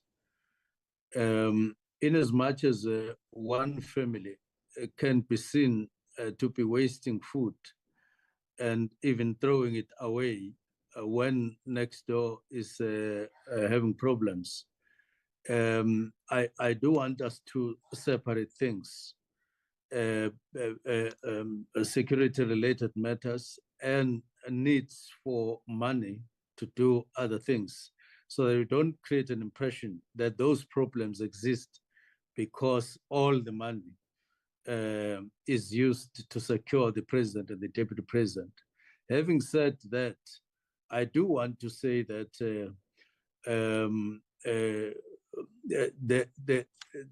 go back to what I said, that any move on security for VIPs is done after an assessment would have been done, and thoroughly so, and get to determine properly what measures need to be taken depending on the outcome of such an assessment of risk or threat.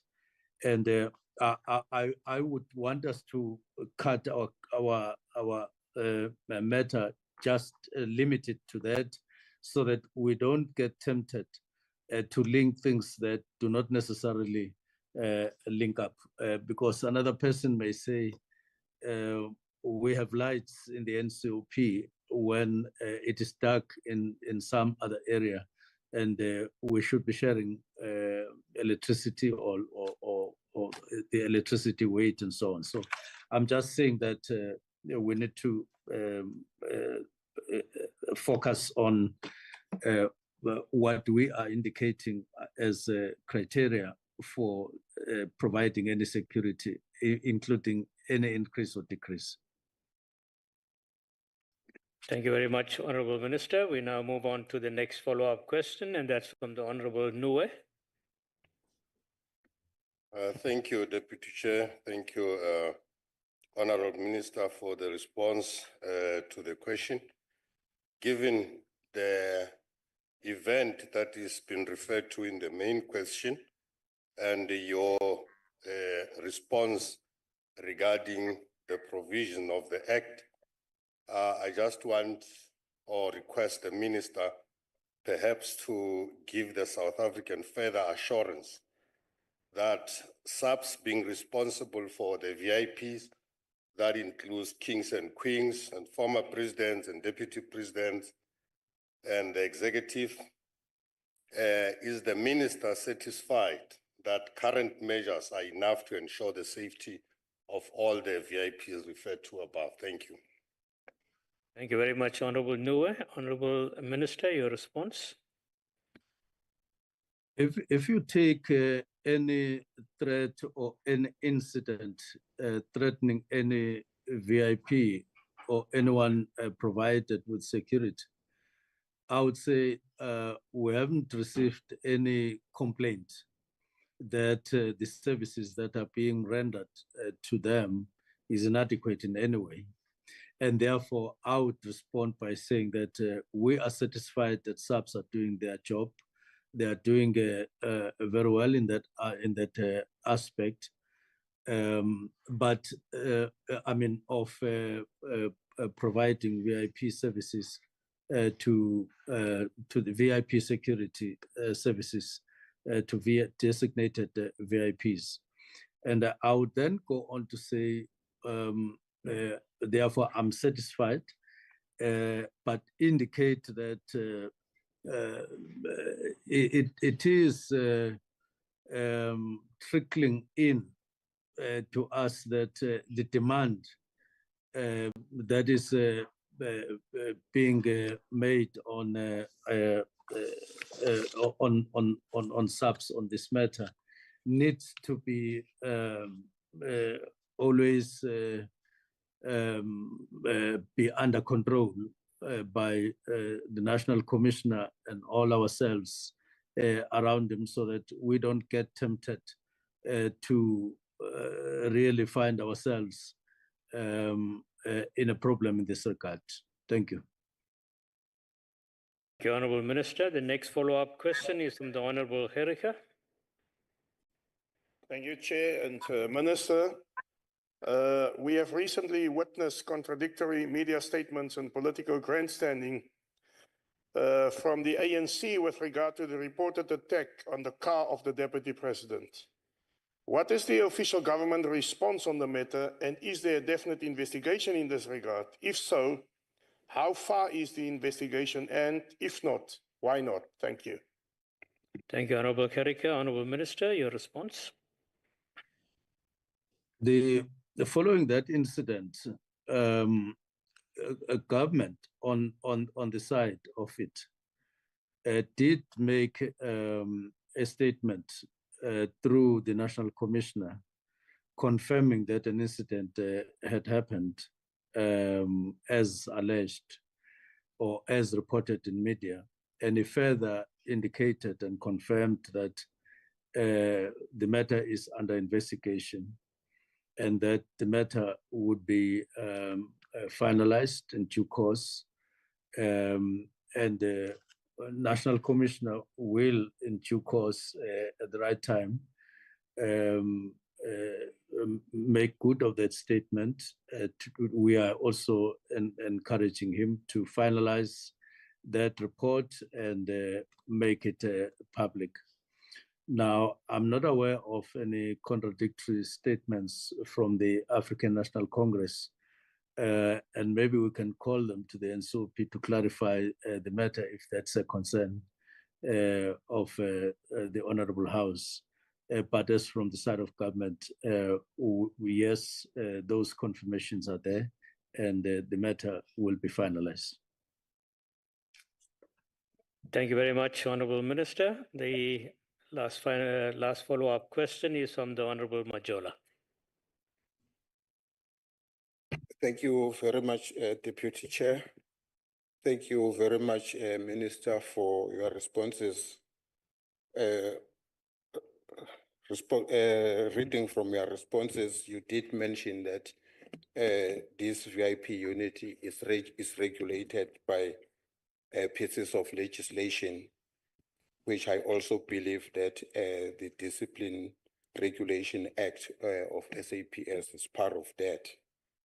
Without isolating one incident for the Deputy President, regarding a number of incidents that have been reported in the past 5 years, can the Minister give us success stories with regards to the successful prosecutions or disciplinary cases that has been finalized? Thank you, Chairperson. Thank you very much, Honorable Majola. Honorable Minister, a response. Thank you very much, Honorable Majola. Indeed, I confirm the regulations and confirm that there would have been incidents, including that one of involving the convoy of the Deputy President. And I'm not in a position to tabulate the list of successes and so on, but can confirm that whenever there is an allegation of misconduct of any kind involving VIPs, action does get taken against the member. These do happen from time to time, and those responsible for such actions, they do take them. I may as well say that the measures that get taken against members are in accordance with the regulations, and they follow procedures that are prescribed, like witnesses, like chair weighing up all evidence and all of that. So there are strict procedures that get followed in that regard. Thank you. Thank you very much, Honorable Minister. That brings us to the end of follow-up questions to question 113. We now move on to question 106 that was posed by the Honorable Herika. Honorable Minister, your response to question 106, please. The response is that the anti-gang strategy was developed to ensure that an integrated and inter-departmental approach is applied to resolve problem of gangs. Now, gangsterism and address its root causes. The development of strategy was coordinated by Civilian Secretariat and included key departments such as police, correctional services, justice, and National Prosecution Authority, and education. Now, SAPS anti-gang units are at the forefront of policing interventions to address anti-gang related crimes, violence, and they work closely with organized crime investigations, the DPCI and NPA, and the anti-gang unit. They were all established in 3 provinces, namely Western Cape, Gauteng, and the Eastern Cape. And in additional 4 provinces where these were established at a level of a dedicated capacity to deal with anti-gang crimes, including in the Free State, KZN, Northwest, and Mpumalanga. Currently, all provinces have established anti-gang investigation units with organized crime investigations component, and the investigation of gang-related crimes are dealt with using either a project-driven or major investigation approach informed by Organized Crime Act 1998, Act number 121 of 1998. The DPCI, which investigates serious organized crime, has established a national task team, which is currently dealing with 3 major projects, namely Guardian and projects Phoenix 1 and 2, multiplicity of teams from SAPS national office are deployed at gang-related crime hotspots, such as Eastern Cape and Western Cape, to assist provinces with investigations of gang-related.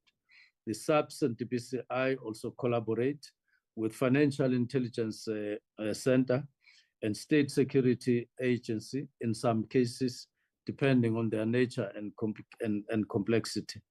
And this is our response. I submit. Thank you. Thank you very much, Honorable Minister. The follow-up question is from Honorable Herika. Thank you, Chair. Minister, yes, just last year, between the months of October and December, gang-related murders in the Western Cape province reached record highs, as 263 people were murdered between a space of just 3 months. No one can still be in denial that the current policing model is failing the people of this country. Given this grim reality, What urgent steps of intervention have you taken to deploy maximum resources on a 24-hour basis to communities such as Mitchells Plain, Hanover Park, Eersterus in Pretoria, and Eldorado Park in Johannesburg? Thank you. Thank you, Honorable Carrier. Honorable Minister, your response. In these areas in particular, and that the honorable member has referred to, and in other similar areas that he has not referred to, what is being said is true. Our take is that these areas, and others, of course, all of them, require measures that are in the process, that are in the making, if I could speak like that, because they require sets of actions that are not normal and part of normal policing. Now we are dealing with that matter, and we are taking it that we are in the final stages, and we should be able to report in due course to the House once those actions, and by then I'm sure the actions will have taken place. It's clear to us you are not talking about hotspots here. We are talking about something else that is far more than hotspots, and therefore it requires extra measures. I would at this stage just put it like that. Thank you. Thank you very much, Honorable Minister. The next follow-up question is from the Honorable Phala. Thank you, Minister. Minister, you have adequately answered the question, but my question was going to be: are there any, at least notable successes in this anti-gang, initiatives? Thank you. Thank you very much, Honorable Member. Honorable Minister, your response. Yes, I would say yes, but maybe not completely measurable in the first place, because these activities are criminal activities that are in the making, let me say, on a daily basis, and it's difficult to predict and so on. But I would say, let me use kidnappings as an example. Much as we can talk about a kind of an increase in the kidnappings in the country, but if you look at how South African police have resolved each one of these cases, comparing it to those that are outstanding, you would see that the number of kidnappings is trailed very close, if not completely at par with measures to resolve these matters, whether people are found alive or not alive. But in almost all the cases of kidnapping, at one point or the other, we do resolve such matters ultimately. There may be a few that, so I'm using that as a measure. What happens when an incident happens? We do take action, and most of the time we are successful. I may as well also want to warn the public. In some cases, we get false alarms. Yesterday, I got an urgent call in the evening that somebody's mother in the East Rand had disappeared, only to find that it was just a family squabble, and one member of the family took the mother away without noticing the others. And then it was reported as a kidnapping. And that people should excuse police from such unnecessary alerts. They were even reporting that the said police station only reported as having only one van.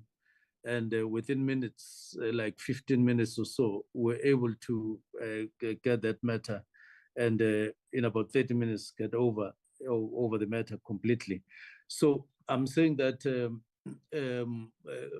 gangs are out there in action, but we may not be saying at this stage that as the activities happen, we're able to resolve them on the spot, but we are increasingly experiencing successes or seeing increased successes in dealing with gangs.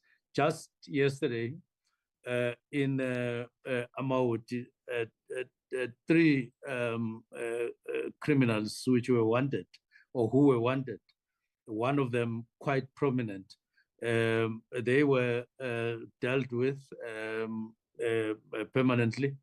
And the day before, there were others in Hammersdale that received the same.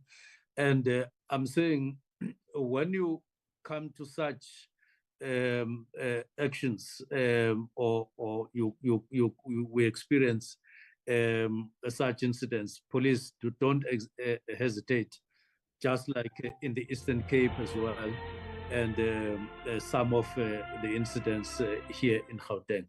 Thank you. Thank you very much, Honourable Minister. The next follow-up question is from the Honourable Mokai. Thank you very much, Honourable Deputy Chair, and good afternoon to the Minister. Minister, the anti-gang unit has shown some successes in combating gang-related crime, particularly in areas such as Cape Town here in the Western Cape. Their efforts have resulted in numerous arrests, seizures of firearms and drugs, and a reduction in some types of gang-related violence. However, the effectiveness of the anti-gang unit is also influenced by factors like resource constraint and the need for ongoing community collaboration. Compounded by these functions to provinces and capable municipal governments, compounded by this is a highly centralized system. Can you integrate your support to review and devolve policing functions to provinces and capable municipal governments for a more focused and localized policing given specific needs of different communities? And this is in line with constitutional provisions, especially Section 206 and 207. I thank you, Honourable Deputy Chair. Thank you, Honourable Mokai. Honourable Minister. I would only emphasize the need for us to cooperate with or forging cooperation between national, that is SAPS, the next sphere of government, which is the provincial governments, and then local government, which is next sphere. So far, those agreements that we signed with the intention to collaborate, we are seeing progress, including what the honourable member is talking about. Now, as for devolution of power, we are not necessarily dealing with that matter, as long as we are, or instead, we are dealing with collaborative efforts between the 3 spheres. And of course, wanting to tap on capacity in the metros in particular. But the matter, it does get raised from time to time. And recently we did complete our view and made it known on devolution, taking into consideration all the provisions from the Constitution to others. But it should not send any wrong message that the matter is being raised now and then, that a wrong message that that say that there is a miracle that will flow from any kind of devolution other than collaboration. What we need is more of collaboration, is more of understanding what we need to do on the ground, all of us working together to combat crime. That is what needs to be put in action and emphasized all the time. Thank you. Thank you, Honourable Minister. The next follow-up question is from the Honourable Farmer, who is on the virtual platform. Honourable Farmer. Thank you, Honourable Deputy Chair. Thank you, Honourable Minister. Honourable Minister, gangsterism as a national security emergency has evolved beyond localized crime. It now functions as organized crime syndicates, infiltrating industries like construction, transport, and even law enforcement. Has the government formally classified gangsterism as a national security threat? And if so, what steps are being taken to mobilize special task forces across departments? Thank you, Minister. Thank you, Honourable Farmer. Honourable Minister, your response. Recently, we have taken a decision to split our one branch called VISPOL, that is Visible Policing. We are splitting it into VISPOL on one hand and operations on the other. Operation response kind of a division. There will be two divisions out of one, in other words. The reason for that is to do exactly what the Honourable Member, among others, is talking about, to increase our capacity and our presence and our operational capacity, rather, and within a framework where you have very limited resources, to say how do we optimally use our limited resources to actually achieve what we need to achieve, combating these highly organized crime syndicates that are found, especially in the 4 provinces, Gauteng, KZN, and Western Cape. And that is where we are saying we are going to, so that we can prevent a situation where they are ahead of us, and instead we are able to deal with them on time. Thank you. Thank you, Honourable Minister. That brings us to the end of follow-up questions to question 106. We now move on to question 120 that was asked by the Honourable Mananiso. Honourable Minister, your response to question 106. Sorry, question 120. Yes. The South African Police Service has implemented proactive measures that aim at preventing unethical behavior and to improve integrity among employees. The SAPS has a code of conduct that is issued in terms of Section 24(1)H of the SAPS Act, and SAPS Employment Regulations 2018 Chapter 2 sets out the required conduct while dealing with various spheres of government, the public and other employees, as well as institutionalizing public service regulations 16 in relation to the disclosure of interests and anti-corruption functions. SAPS employees are compelled to sign an annual certificate to pledge their commitment to both SAPS Public Service Act codes of conduct, and then that is SAPS and Public Service Act code of conduct.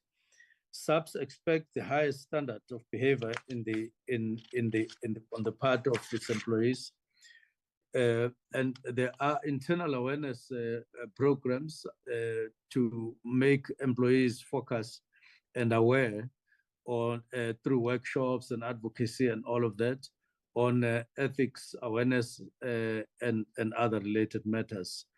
And SAPS also implement security screening processes during recruitment and selection of entry-level police trainees, which includes fingerprinting, fingerprint screening with the local criminal records center, verification of qualifications with South African Qualifications Authority, reference background checking with previous employers and schools, buccal samples taken at processed and possible criminal association, criminal intelligence vetting, citizenship vetting, verification of global access control system, financial status, conflict of interest. These are all the measures that get taken to ensure as much as possible that screening of members is undertaken initially, and that from time to time their integrity is put on check. Thank you very much. Thank you very much, Honourable Minister. The follow-up question from Honourable Mananiso. Thank you, Deputy Chair, and thank you, Honourable Minister, for your response. My question is that during noting that there's an ethical code of conduct that all police are signing, I want to check if these matters were part and parcel of the discussions during the police summit. So if it was part of the discussions, can you share with us what were the burning issues in relation to this matter? Thank you. Thank you, Honourable Mananiso. Honourable Minister, your response. Yes, in the recent policing summit that we held for 3 days, this matter featured quite prominently, first in the addresses, firstly by the President and by us as well, but it went on to receive attention in the various breakaway groups and in reports back, and in the final product that was presented to the summit plenary. And in the main, it was, among other things, a very strong endorsement of the need to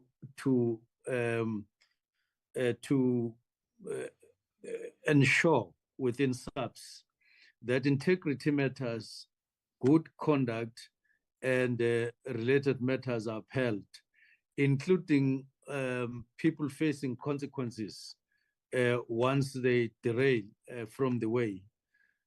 But we even added among criteria for trainees going forward that we are going to need licenses, driver's licenses, in order for them to qualify for training over and above matric, and all the other lists that I'm taking of measures that are regarded as standing and standardized procedures.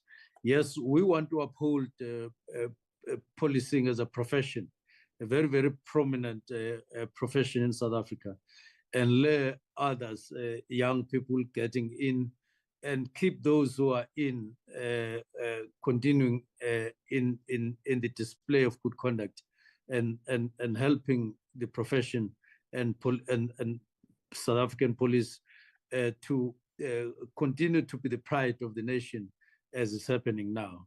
Thank you very much. Thank you very much, Honourable Minister. The next follow-up question is from Honourable Mokai. Thank you very much, Honourable Deputy Chair.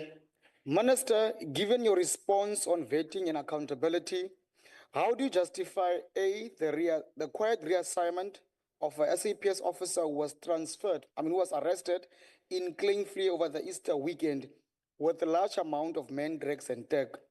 B, the internal acquittal of officers involved in the Deputy President Blue Light case. And C, the mere 2-month suspension of Officer Sabodin for selling police dockers.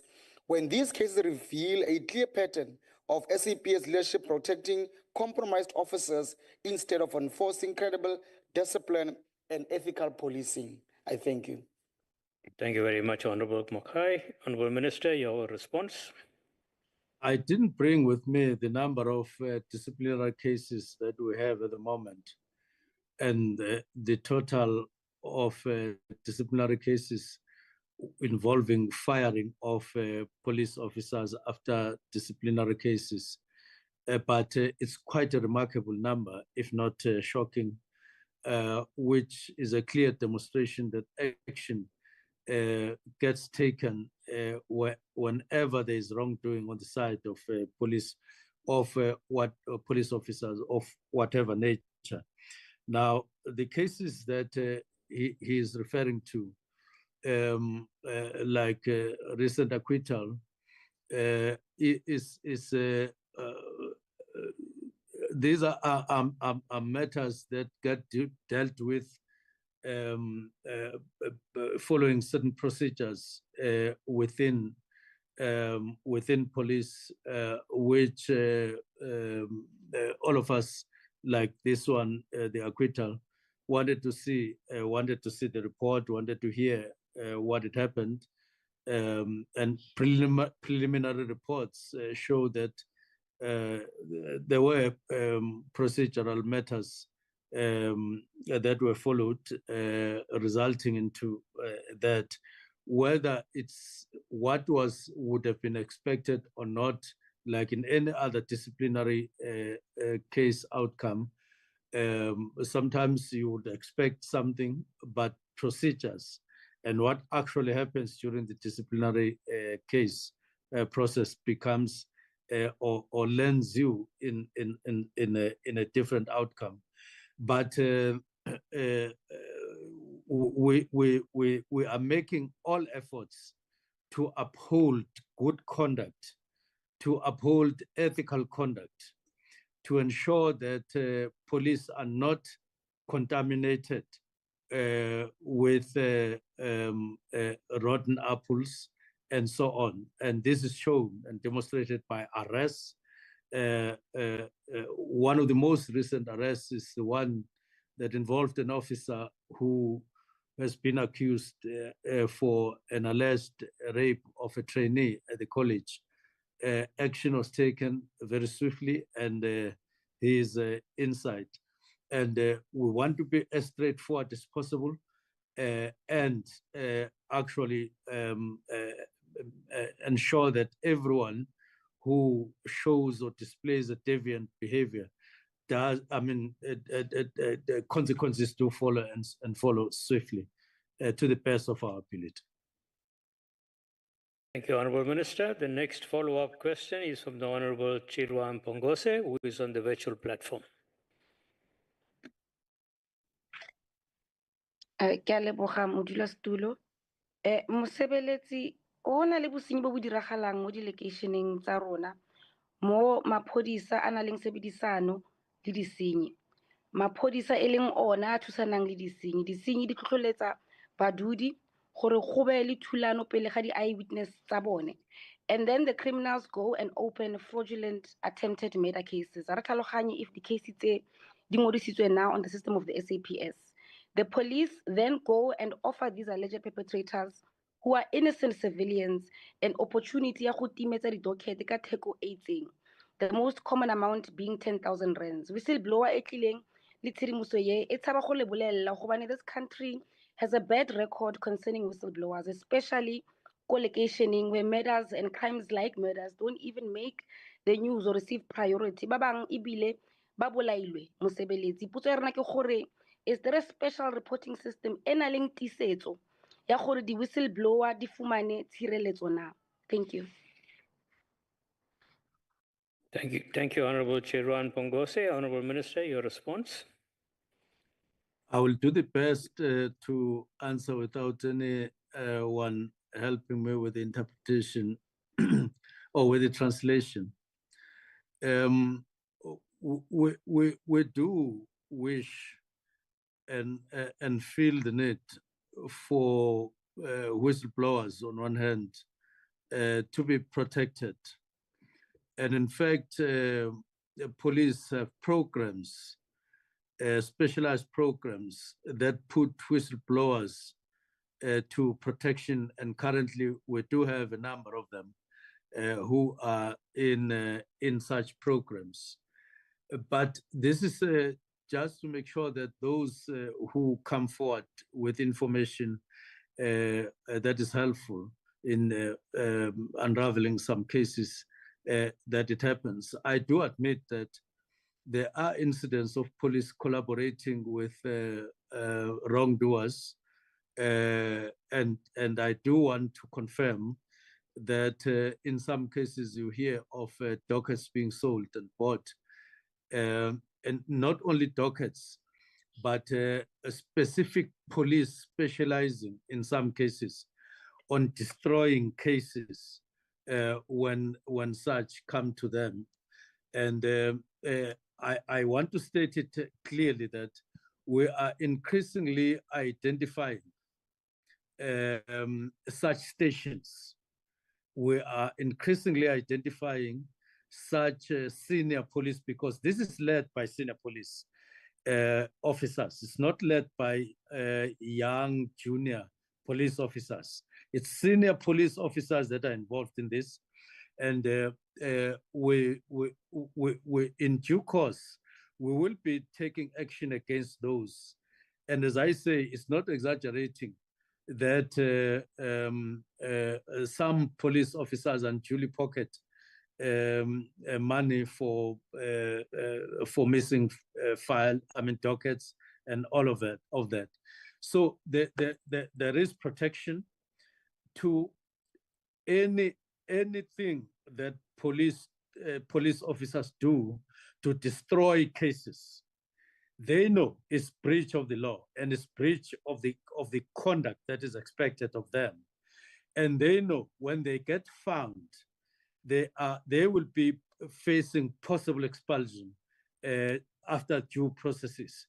But as I'm saying, we also implore members of parliament to indicate confidentially to us when they come across such incidents, because we don't want to beat about the bush. We are against any police officer collaborating with criminals and selling dockets.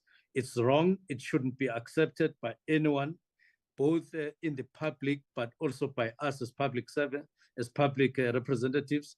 But as the department, we also are against that, and we're taking action against them. But we are wanting to quickly introduce technology. Is part of what our measures of introducing technology will accommodate e-dockets, so that even if you pay whatever amount, that collaboration doesn't end up destroying a case, because the case will still be reflecting technologically in our data.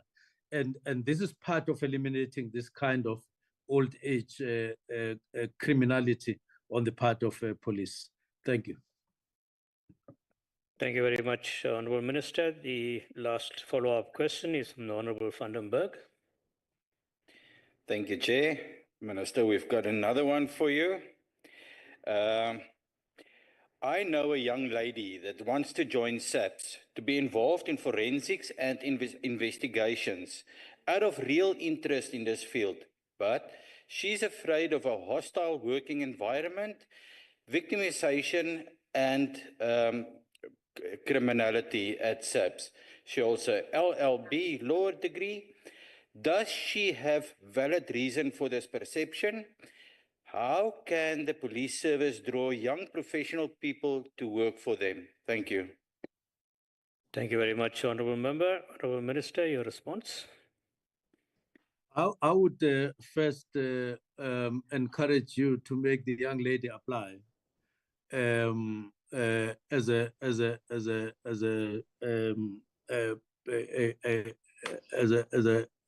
a prospective police officer. Those qualifications seem very enticing, and she seems to have a passion. I would want to say there is no reason to really believe that the environment within police is hostile, and hostile to the effect that she can't stay, she can't enlist as a police officer. It is now known very well, sad as it is, that we lost 3 very young police officers in the incident that took place in Hanops River. All of them had joined in 2023 and they got admitted as police officers only in July last year. Very, very, very young, in their 20s, in their 30s. So they are already, in fact, we have less money than we need to enlist more of them. And all of those that have recently enlisted and have become police officers, none of them are indicating any hostility or any concern about the environment. And therefore, I would simply focus my attention to saying that please encourage the young lady to join. That hostile environment is a hearsay. Let her come in, and inside police inside, once she is inside, she has people who are her supervisors, people who write up to national commissioner. She has ministry to hear her out should any concern arise. And we do receive those, and they do receive our attention, because it's our intention to keep upright people who are able to report wrongdoing and stand for right doing inside SAPS without fear of getting intimidated in one way or the other. I know that there would have been such incidents clandestinely. In some cases, you do hear such after the effect, but that's not what is dominating. That's not what is allowed. That's not what we promote. What we're promoting is that there's no police officer who should be harassed or intimidated for doing what is correct. And again, we want to take this opportunity, warn senior police officers, especially in the stations, who get compromised, and then they want to compromise those who are below them along their ways. But we are here to protect them. Thank you. Thank you very much indeed, Minister. Good afternoon to you and to the honourable delegates in the House. Minister, we now call on you to respond to question number 100. Question number 100 was asked by the Mkhonto Wesizwe delegate from KwaZulu-Natal, Honourable Mokoena, and it relates to the interference in investigations. If you can respond to the question, please, Minister. To date, there is no evidence to suggest that IPID has experienced politically motivated interference or any other kind of interference in their investigations. IPID operates independently, and its mandate is to investigate complaints of police misconduct and criminality without fear or favor. I would, having read this question even 2 or 3 times, trying to understand what the honourable member was actually saying, I certainly came to the conclusion that I think there is temptation to emulate the President of the United States, where you avoid saying things as they are, like South Africa is taking a stand against what Israel is doing in Palestine, and therefore they deserve to be punished. And what we are seeing happening, this is what it comes as a result of that, including even at the risk of integrity of the President of the United States himself, using untruths to substantiate what he wants to achieve without saying so, actually. I read the question. It talks about allegations of politically motivated, and we don't have those allegations. It talks about key figures. We don't know. The Constitution of the Republic doesn't talk about key figures. It talks about just citizens and so on. So we don't know where this false use of words, according to some people, where they come from. And I would like to plead with the honorable member, because he is already in a prominent position of leadership, that use the liberty of parliament, of the NCOP, to call things as they are. If you know of anybody who is so-called key figure, say so. If you know politically motivated, what, say it, that so-and-so did this and this to politically interfere on the work of IPID. Don't insinuate, don't go, because what are you fearing? You are not fearing, you are guaranteed protection by cabinet. If you do this, you are promoting mystery, unnecessary mystery in parliamentary corridors, which is a wrong place. Maybe in a rally, you can say, talk like that. But here, say things as they are, because you are at liberty. Use the freedom that we fought for to tell the truth as it is. Don't protect people who don't exist under false pretenses. I'm really feeling very strong that the member should be brave and come out with what he wants to say. Otherwise, there's no evidence that suggests that IPID is being intimidated in any form or the other. The legislative framework, IPID Act, provides clear mandate to IPID, and the functions of this structure, it guarantees them independence, operational autonomy, transparent procedures, parliamentary oversight. In fact, if there was any substance in the allegation, the honorable member has liberty to ask for IPID to be summoned to the NCOP, to be questioned, so that they can speak for themselves about that kind of intimidation, whether they're experiencing it or not, because you have oversight as parliament. Use those powers instead. There is judicial review. There is an amendment to the IPID Act to try and strengthen their independence.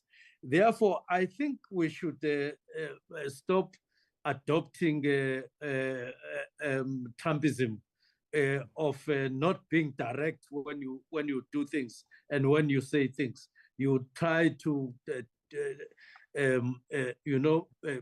go via routes that are not plausible. Thank you very much. Thank you very much for that reply, Minister. The Honourable Mokoena is participating virtually this afternoon. We now invite Honourable Mokoena to ask a supplementary question. Thank you, Chair. I find it appalling that there's a new term now, Trumpism, that's being used by a minister in South Africa, because it goes without saying that these cases do exist. Minister, your response raises actually more questions than answers for me.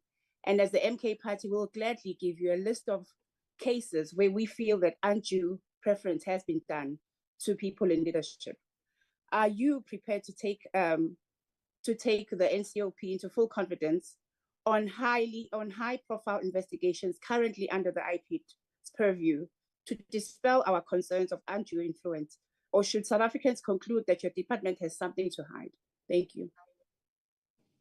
Thank you very much, Honourable Mokoena. And back to you, Minister, for a reply to that supplementary, please.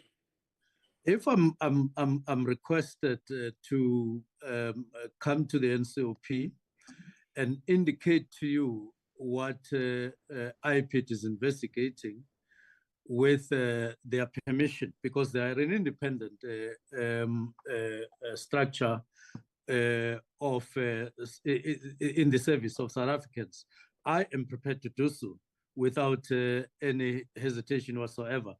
But the honourable member needs to understand that I don't just off-cuff know what IPID is currently investigating without them making an appointment with us in the ministry and saying, Minister, there is a matter that we think we need to come and make you aware of. When they do so, I allow them to come, and it is up to them and their discretion to tell me what is it, and how far they brief me on whatever they are briefing me. I have no authority to summon them and say, give me the list, give me the details. It doesn't work like that. But I can relate to you what they up to now have related to me in the manner that they did. And there's no reason why I should hide it from yourself when required to do so. Thank you. Thank you, Minister. The next opportunity for a supplementary question passes to the Honourable Nue. Thank you, House Chair. Thank you, Minister. Maybe to take this question to a very positive kind of information that this House may be interested in regarding police officers who at some stage, which is a concern perhaps of the public, may find themselves on the wrong side of the law. As a department minister, are you satisfied with cases that are before the IPID, that IPID is attending to those cases timeously and adequately to make sure that there's an instilling of discipline within the police service? Thank you, Minister. Thank you, Honourable Member. Back to you, please, for a reply, Minister. Thank you very much. I am satisfied that IPID is doing their job, and they are doing the best that they can to meet their mandate to meet their obligations under their or in terms of their mandate. They may be short of staff or all the resources to do optimally, but under the circumstances, I am satisfied that they are doing their best to help us to deal with unwarranted behavior on the side of police, and they are doing that without any fear and any favor. They haven't come to us to say they feel unprotected in a particular way, and therefore, if anything, we need to try and give them more resources because unlike the ordinary sometimes wrong assumption on the side of some people in the public, IPID doesn't limit exercise of police when doing their duty, when police do their duty. They don't even stop them from using lethal force. All that they are there for is to make sure that whatever happens, in whatever manner it happens within the framework of the law and so on. And they take complaints when such complaints, and indeed, I would say more than 90% of their issues end up positively assisting all of us to work within the law, and not, but particularly to refrain from abusing power where such incidents would have taken place. Thank you.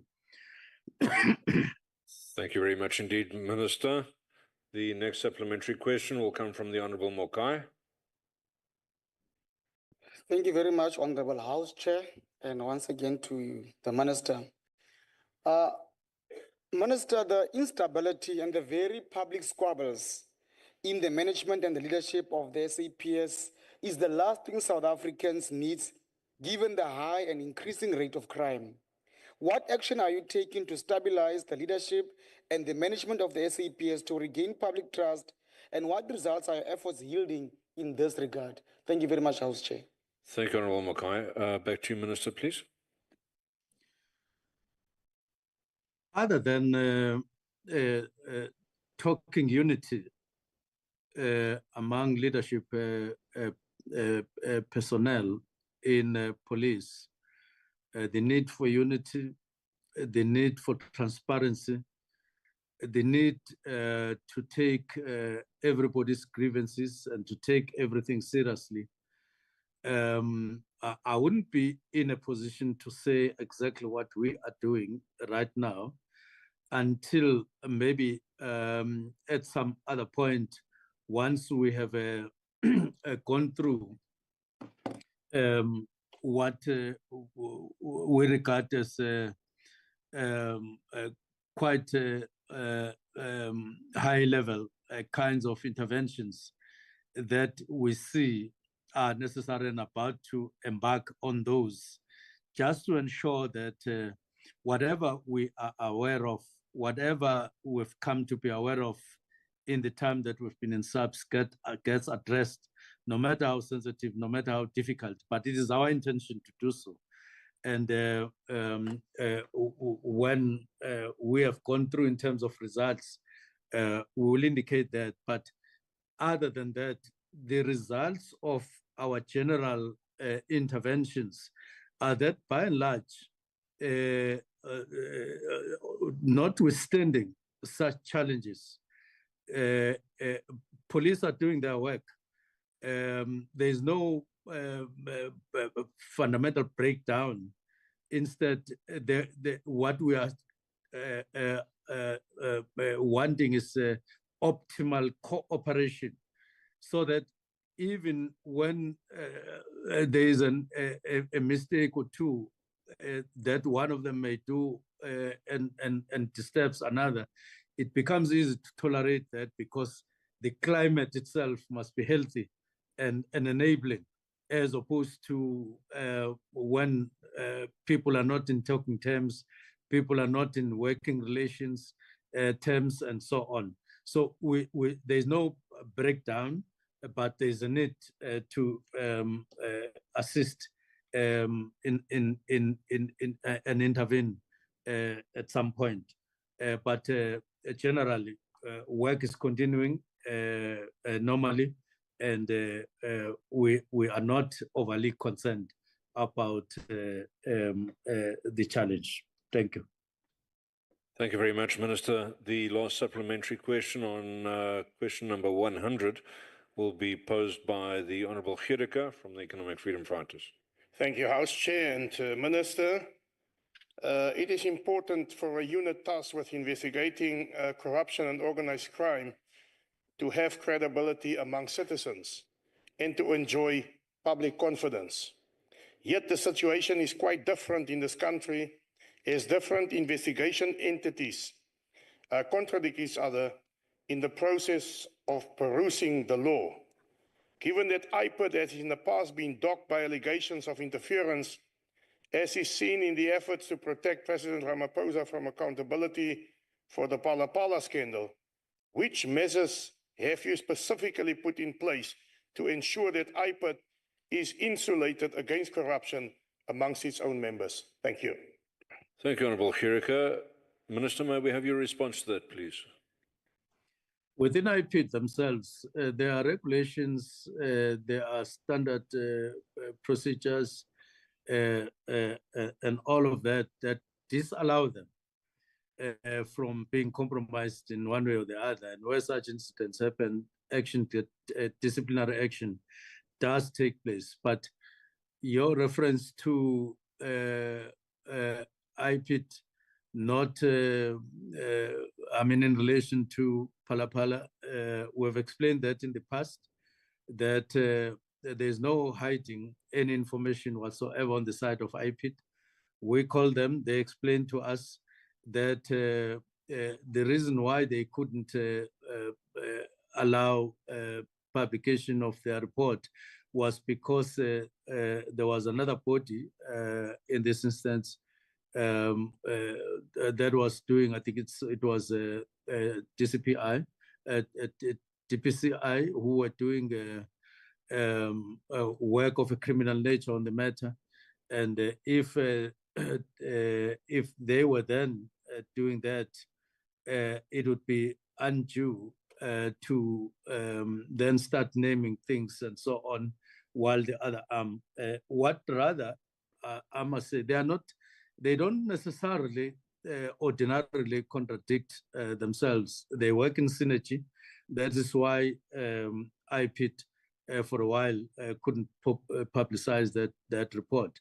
But there is no expectation from us, no feeling on our side or observation that IPID is compromised in one way or the other with because of pressure from outside and all of that. But I can take this opportunity to say there are efforts within government to transcend the current situation where you have a multiplicity of law enforcement agencies. Instead, towards a unified kind of law enforcement agency in the country for impact and the use of resources within, to make it far more possible and far more easier and to combat crime as such. But at the moment, there are efforts to synergize their efforts to get the results that we want, all of us in South Africa. Thank you. Thank you very much indeed, Minister. Minister, we now move on to question number 121. It was asked by the African National Congress's delegate from the Northwest, the Honorable Madupe. The question relates to or is asking for an update on the activities of the State Capture Task Team. If you can reply to that question, please, Minister. The DPCI State Capture Investigation Team has investigated 19 cases that involve government departments and or private entities up to now.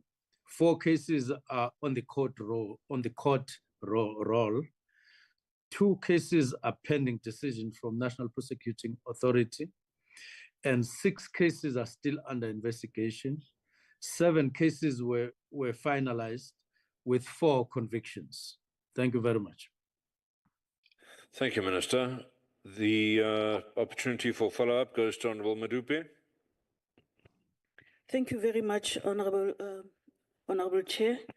And once more, thank you, Honorable Minister, for your response to our question. This clearly clarifies us as communities out there that something is being done by the task team in giving attention to the matter that has been referred to it by the State Capture Commission.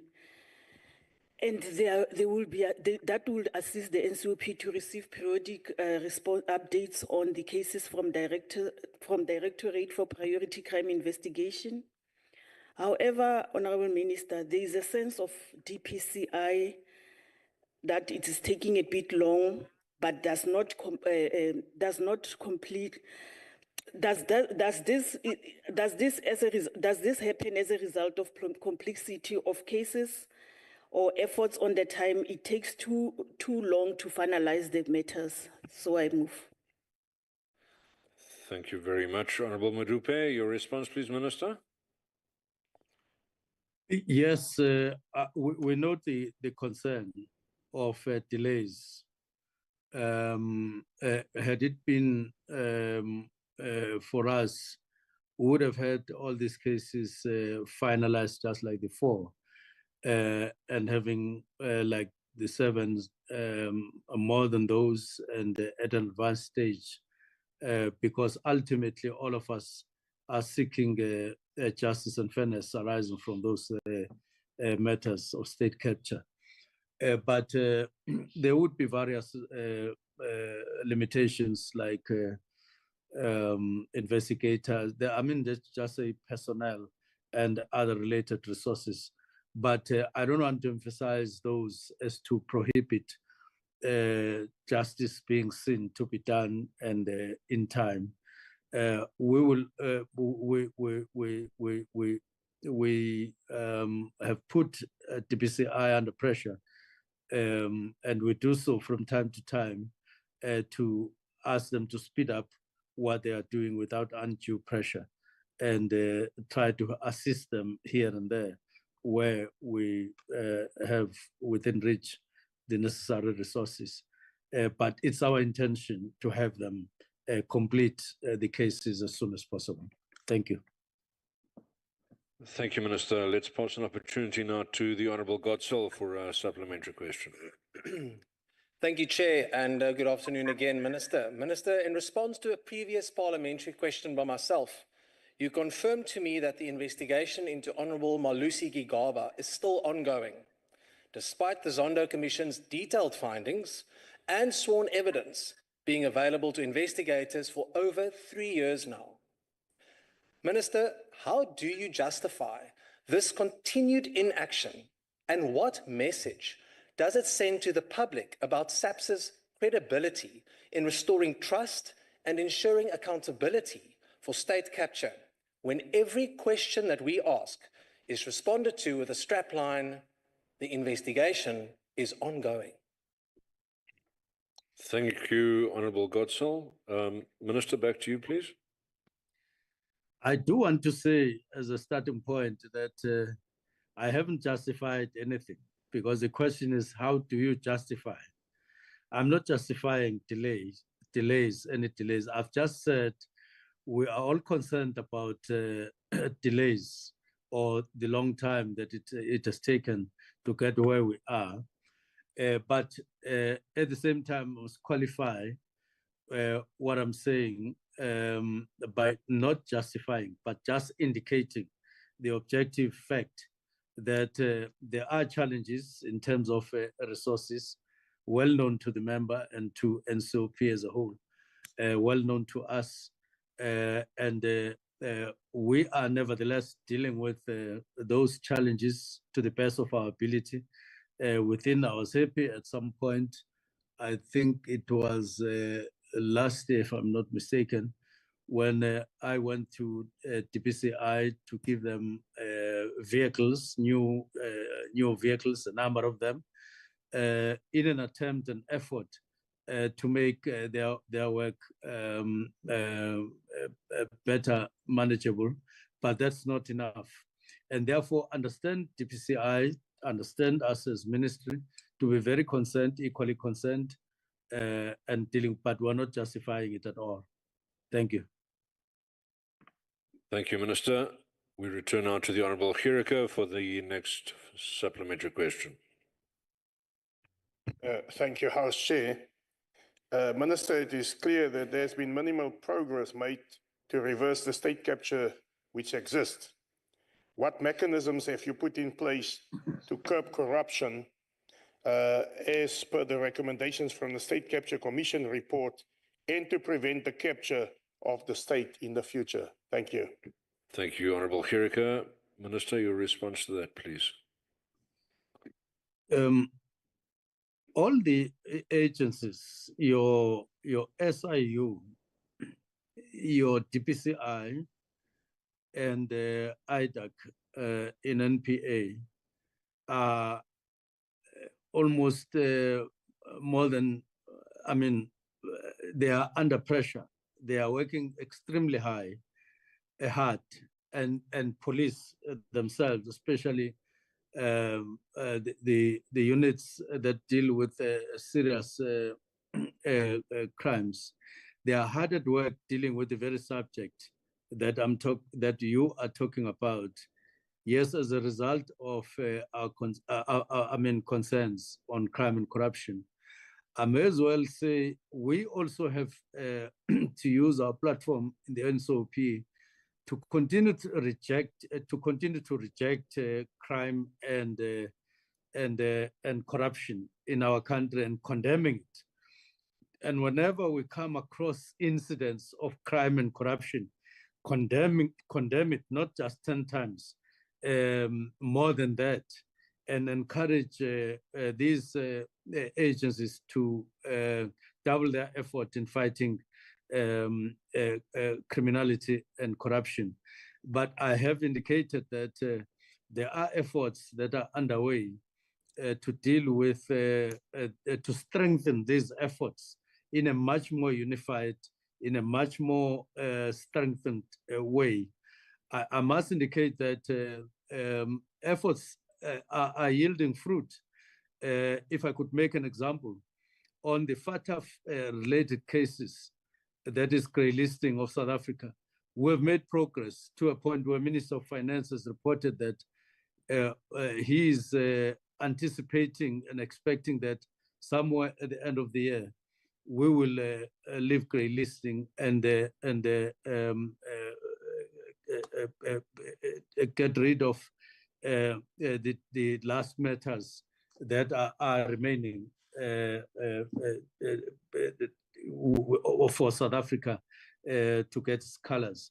And therefore, these are signs and measures that are indicating that we are not taking a reverse gear. We are going forward in the fight against crime, but we still need to double our effort, but not just as law enforcement agencies alone and as police and so on, but all of us. Let's be known, all of us in the country, especially parliament and so on, that we reject crime, we reject corruption in our country. No matter, I mean, despite, regardless of who is involved and all of that. Thank you. Thank you very much, Minister. Let's hear now the follow-up question from the Honourable Peter. Honourable Peter. Thank you, Chair. Good evening, Honourable Minister. The fight against state capture is not merely about prosecuting past wrongdoing. It is a litmus test for the credibility of our democratic institution and the resilience of the rule of law in post-capture South Africa. The complexity of these cases, often involving transactional financial flows, sophisticated networks of influence, and a systematic institutional failures, requires an agile, well-resourced, and deeply collaborative response across the justice value chain. In light of these realities, what strategic mechanisms have been put in place to overcome the structural of operational challenges facing the state capture task team, particularly in relation to complex financial investigation, access to evidence, and international cooperation, and how this work being synergized with the efforts of Departmental of Justice and the National Prosecuting Authority to ensure a seamless, effective, and time-bound approach to prosecuting high-profile state capture cases. I thank you, Minister. Thank you very much, Honourable Peter. Honourable Minister, do you have a reply to that, please? At international level, Department of International Relations are playing a role in ensuring that all the conventions of an anti-corruption nature requiring cooperation between us and other nations, even on specific cases, those are, I mean, negotiations and engagements are continuing, and conventions get revived and renewed, and all of that. And we're part of the larger global community that is fully engaged in the fight. And in some of these conventions, we're even paying to be part of this on a continued basis. Now, internally, domestically, I've explained that efforts are afoot to leave no stone unturned to strengthen law enforcement agency and, to an extent, focus on against state capture. But government at large are making efforts, department by in each department, to rid corruption. Each minister, each mayor, and even NCOP and the National Assembly, you would hear us saying that in our sphere of influence, or or where we are responsible, we don't want to be associated with corruption in whatever way, and therefore efforts are underway with various levels of success to fight corruption. But of course, against those efforts, there are those who are sworn enemies of the people of South Africa, and are carrying on and making more efforts as part of criminality in the country to continue with their corrupt ways. and therefore they will find, and they are finding, a law enforcement ready for them and making more efforts to deal with this part of situation. It's an ongoing effort. There's no relenting on the matter. Thank you. Thank you very much indeed, Minister. Minister, while that brings us to the end of the scheduled 6 oral questions for reply in the House, there is an NCOP rule number 231, which allows for an instance where a written question has not been responded to within the prescribed time frame. We have 3 such questions today, and we are therefore going to give members opportunity to proceed with those questions. Minister, while we acknowledge the excellent work that you and your deputy are doing, we do implore you, please, to help us do our work by replying to questions on time to avoid such instances going forward. But we have the 3 questions before us. The first is question number 191. It was asked by the Democratic Alliance's delegate from Limpopo, Honorable Pinar. It relates to lost firearms. Question number 191. If you can reply to that, please, Minister. A total of 79 firearms were recorded as having been lost from 1 January 2023 to 30 June 2024. With regard to the response provided in respect of question 63, it was determined that 1 firearm had been duplicated in the count, which implies that 79 and not 80 firearms were lost during the period. The South African Police Service initiated thorough investigations in terms of each incident of the loss of firearm that was reported as indicated above, and 20 of the initially reported 79 firearms were subsequently traced and accounted for. The SAPS members lost 1 firearm. No case of a member losing multi firearms were registered in the reporting period. Only 1 member lost a firearm, which was replaced with another firearm from police station inventory. The member applied for a new personal inventory, the SAPS 108 firearm. The SAPS do not replace firearms on a one-to-one basis. Firearms are purchased nationally, taking into consideration the identified needs, losses, disposals of previous financial year, and the allocated budget to purchase new firearms for the current financial year. A total of 15 members were found liable for the loss and paid damages to the state. Currently, 8 cases against members are still pending. No members were declared unfit. A person becomes unfit to possess a firearm if convicted of an offense in terms of the Firearms Control Act 60 of 2000, Section 103.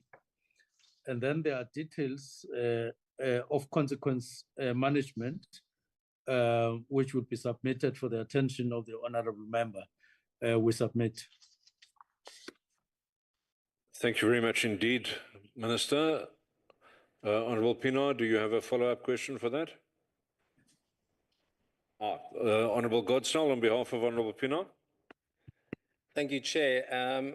Minister, I am somewhat confused with the amount that you have just given me, and this is unfortunate because I can see from the other answers I got during the course of yesterday and today that because your department has not answered all the written questions that I've asked in the past weeks, the answers were rushed through.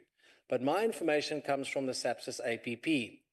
Now, in SAPS APP last year, that's 24-25, one priority was to reduce the number of SAPS-owned firearms confirmed as lost or stolen to 587. And that is from an amount of 632 that was lost in 2023-2024. In the latest APP, it is 569, only 20 less than the previous year. So to be clear, the target is only to lose 569 firearms from SAPS stores. So apart from how preposterous this looks, the trajectory is also not looking good. Why are these targets not set at 0? Thank you, Honourable Godsell. Honourable Minister, your reply, please.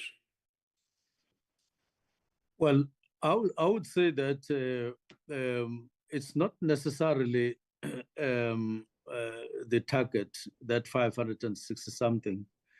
It rather is a target that is worked from from a high level based on practical experience to say, this is what has happened last year or the previous years. Let's reduce this given the period and given the rate of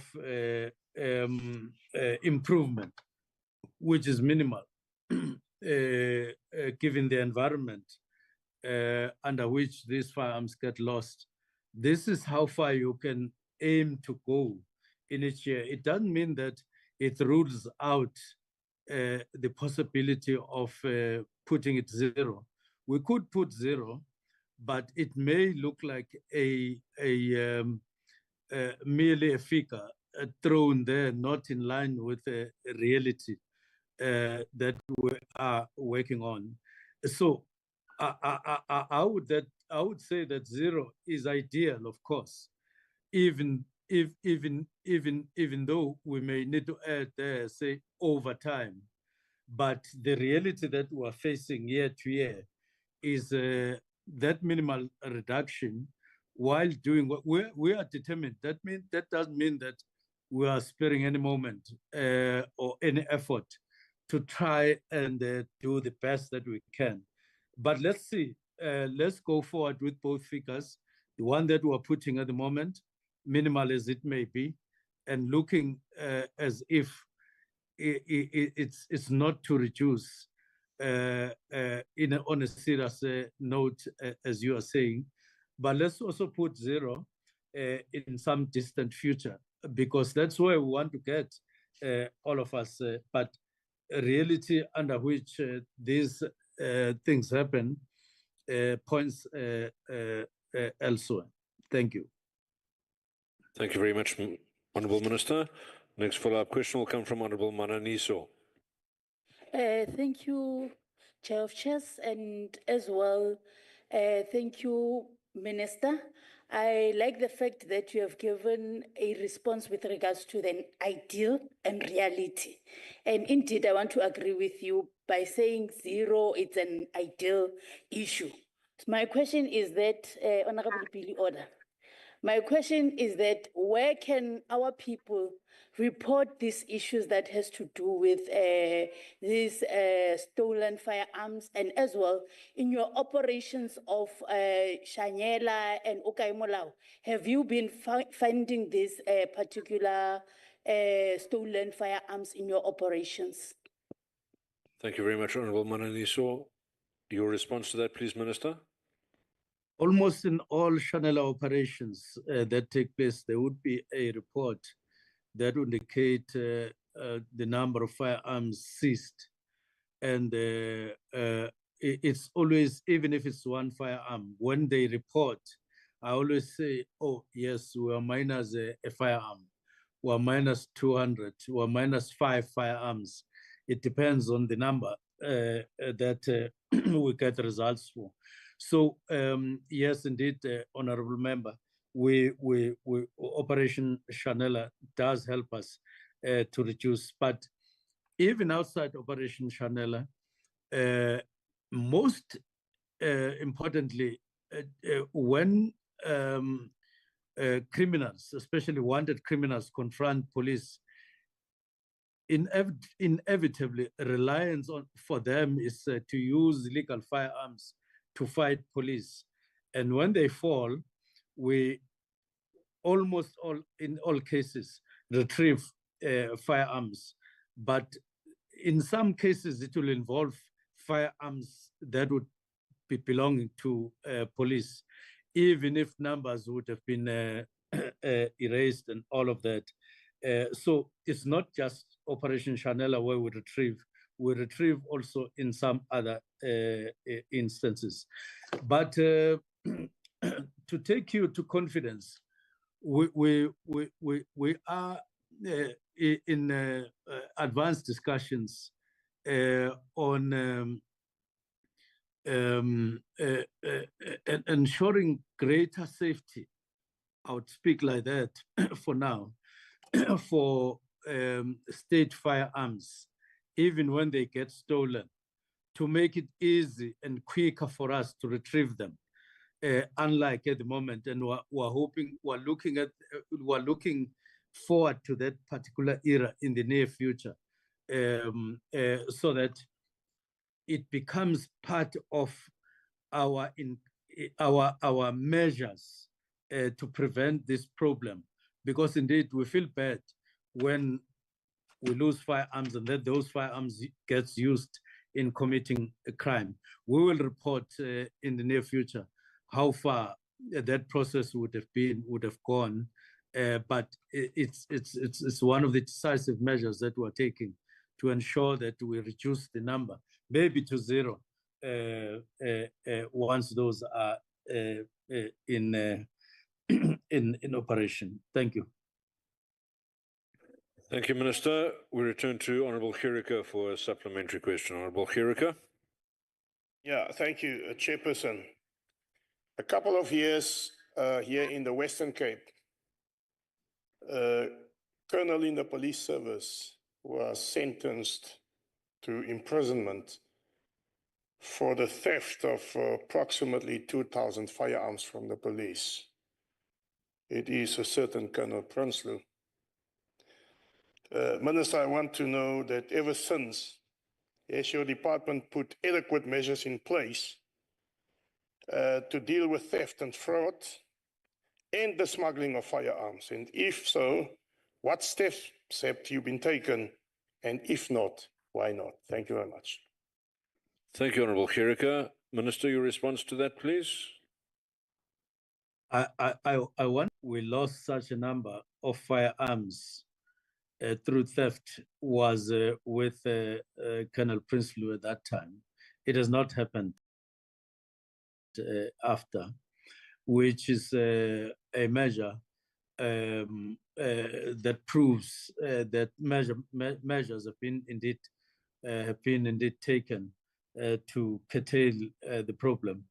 However, it still happens that police stations at times get under attack from criminals, and quantities of firearms get stolen and so on. Although we retrieve them as and when they get arrested, but there are those measures that have been taken to better secure state firearms in police stations and in other armories to prevent just that scourge of losing large quantities of firearms just willy-nilly like that. And you will recall that, among other things, Prinsloo undertook to cooperate with the state, and the matters are still going on along those lines. Thank you. Thank you, Minister. The final supplementary question on this subject will come from the Honourable Farmer, again participating virtually. Honourable Farmer. Thank you, Chairperson. Chairperson, in light of the timing of this question, I have not prepared, or I do not have a question prepared. I will, however, ask the following, Minister, and maybe you might not have these numbers available now, and I would gladly want to receive them written then if so, but how much of police firearms are involved in gender-based violence where it is used on partners or wives? Thank you, Chair. Thank you very much, Honourable Farmer. Back to you for a response to that, please, Minister, though it may need to be later in writing. Yes, I would do so, Honourable Chair. It's not possible to answer off cuff, but there are such incidents, especially when where perpetrators would be a police officer using their firearms to perpetrate a GBV-related crime. Thank you. Thank you very much, Minister. We now move on to written question number 458 It was posed by the Honourable Godsell relating to gang-related murders and attempted murders. If we can have your reply to that written question 458, Minister. A total of 3,770 gang and or gang-related murders were recorded for the period 1 March 2020 to 31 December 2024. A total of 5,463 gang-related or gang and or gang-related attempted murders were recorded recorded in the period 1 March 2020 to 31 December 2024. Details of the breakdown in respect of each police station will be submitted to the attention of the honourable member. I have those with me and will be submitted to the honourable member concerned. Thank you. Thank you, Minister. Honourable Godsell, do you have a supplementary question then? I do. Thank you, Chairperson. Minister, one of these statistics that you've just mentioned is 4-year-old Davin Africa. He was killed by a stray bullet while he was asleep next to his pregnant mother. His older sister was also killed by a stray bullet fired by a gang 2 years ago. Given these statistics and the fact that the AGU in the Western Cape for the past 7 years do not even have a fixed establishment or enough vehicles, what will it take to finally hold the Western Cape Provincial Commissioner, Lieutenant General Patakile, accountable? How many more children must die?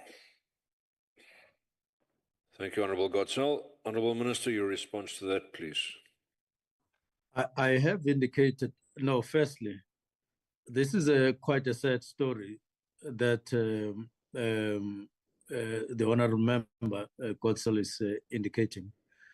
And it is touching to all of us and undesirable in the country, not in the Western Cape, but everywhere or anywhere in the country. And number two, I did indicate that we have concluded that the Western, not the Western Cape, Cape Town in particular, with its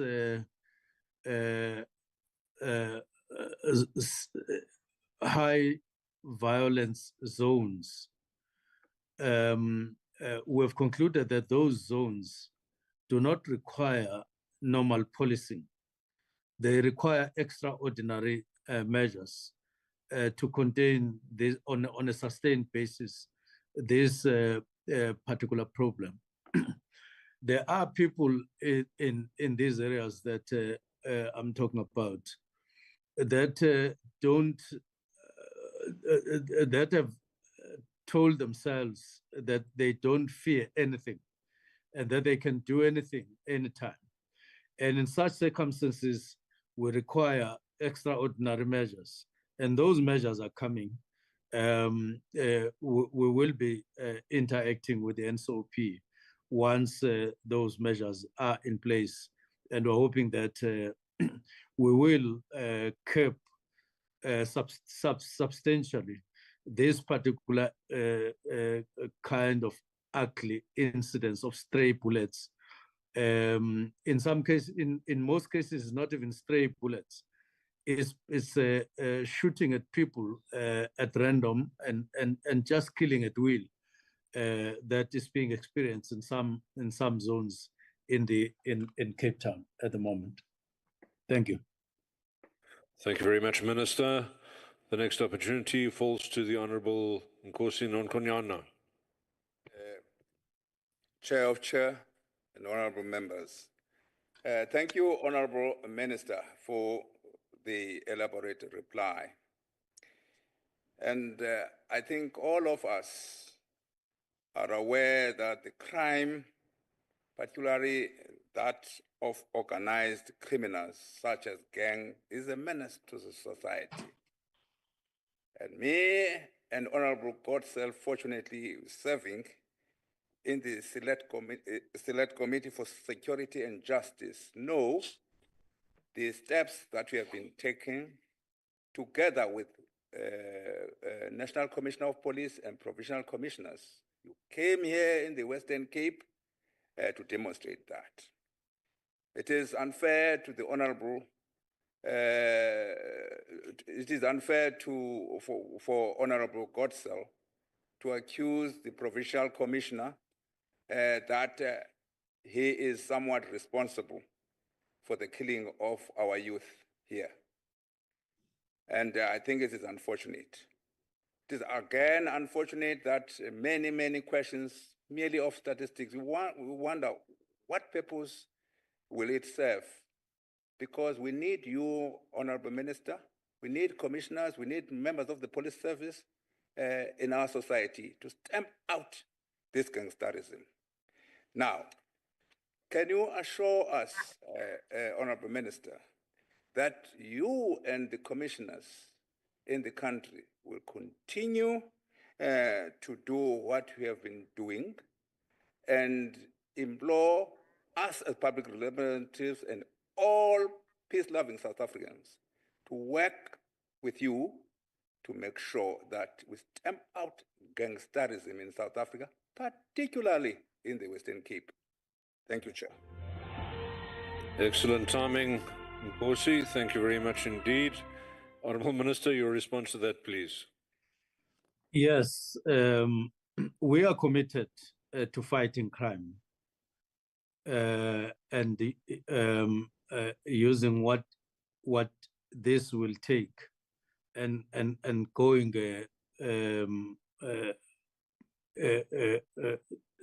out of our way to ensure that people feel safer. It is our commitment in the 7th administration. And we want to see results thereof of these concerted efforts against murder, against the proliferation of firearms, and against drugs and GBVF. We are determined that we need to start seeing substantial reductions in this particular financial year, and hence all the kinds of efforts that we are reporting about. And therefore, we are assuring the public that it's our commitment to do everything we can to fight and reduce crime in South Africa. Thank you. Thank you very much indeed, Minister. Let's go back to the Honourable Chirika for a follow-up question. Thank you, House Chair. Minister, I submit respectfully, let us not be blinded by Cape Town alone, but the entire Western Cape is a hotspot and fertile ground for gangsterism and gang-related crimes. This is due to various factors, such as spatial development, poor spatial development, overcrowding in small houses, and the deployment of policing resources into more affluent areas in Cape Town and in the entire Western Cape. So does your department interact with other provincial and national departments to mitigate the risk of gang activities and murders? And if so, what type of interaction is taking place at the moment? Thank you so much. Thank you, Honourable Chirika. And your response to that, please, Minister. Western Cape as a whole, it comes like that to us. Eastern Cape, Gauteng, and KZN are the 4 provinces that are a hazard in terms of criminality in South Africa. Our focus is on them, but not taken out and away from other provinces, but we are focusing as a matter of prioritizing on these 4. So you are right in saying not just Cape Town, but the Western Cape. Now, we are engaged on this almost on a weekly basis to assess the situation and make sure that part of why we signed an agreement with Cape Town, we're hoping that even with those reduced numbers of Metro Police and law enforcement, we will start releasing some of the resources to other areas of the Western Cape with a view to actually reducing crime effectively. It's not yet, we're not yet there in terms of optimizing on the cooperation. We're still way behind. But part of the reason is to release the resources and start spreading our footprint throughout the Western Cape. But we're also aware with Western Cape, what's happening, quite a number of criminals are juggling between Western Cape and Eastern Cape. And we do identify that route and those people who are doing so, transporting with them criminality and all of that. And so the measures are the same as I've indicated before, and we are concerned about it. Thank you. Beg your pardon. Thank you very much, Minister. The honor of asking the last follow-up question on this particular one falls to the delegate from the UDM from the Eastern Cape, the Honorable Peter. Thank you, Chair. Evening again, Honorable Minister. Minister, the people of Western Cape, particularly in communities like Landegier and Mitchell's Plain, are living under siege. In May 2025, they took to the street again, demanding answers and actions in the face of relentless gang violence. At the same time, the prosecution of known alleged gang leaders remains painfully slow, raising serious concern about systematic failures in policing and justice.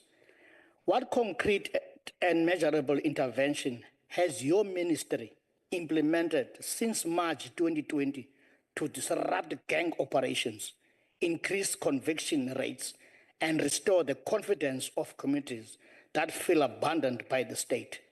Furthermore, what is being done to fix the deep-rooted failures in SAPS intelligence, resource allocation, and coordination with the NPA, particularly in preventing the predictable waves of retaliation violence that follow arrest of gang leaders? Thank you, Minister.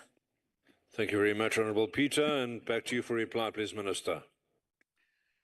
Now, number one, I do want to indicate that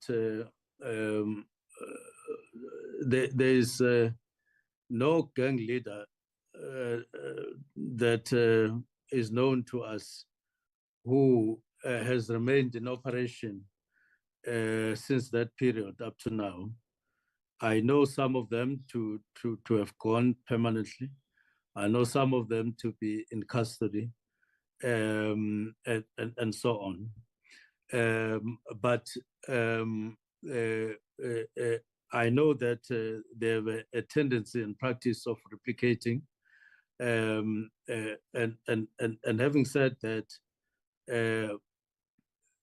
I would say that we are cooperating closer and closer with the Department of Justice. We know we owe each other a substantive meeting to discuss necessary synergies and cooperation between the two departments, and that is coming. We are still identifying gaps in a comprehensive way, so that when we sit, we go through and we close this. Secondly, we on our side, we have instructed the Civilian Secretariat to start initiating a law against gangsterism, to outlaw gangsterism in the first place, as opposed to saying it's against the law to promote the aims of a gang by doing 1, 2, 3. We no longer want that. We want to ban it so that there's no talk of such and such a gang, such and such a gang, such and such a gang in a policing area. We want to make it illegal to do so, because in the first place, there is no gang that gets organized to go to attend church services, all gangs by nature are criminal by nature and by name and by activity.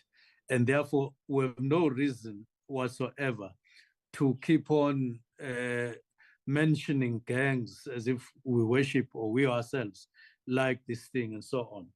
And that's one measure. He is talking about intelligence. We are looking at that. We are actually at work on intelligence. We are happy at strengthening intelligence.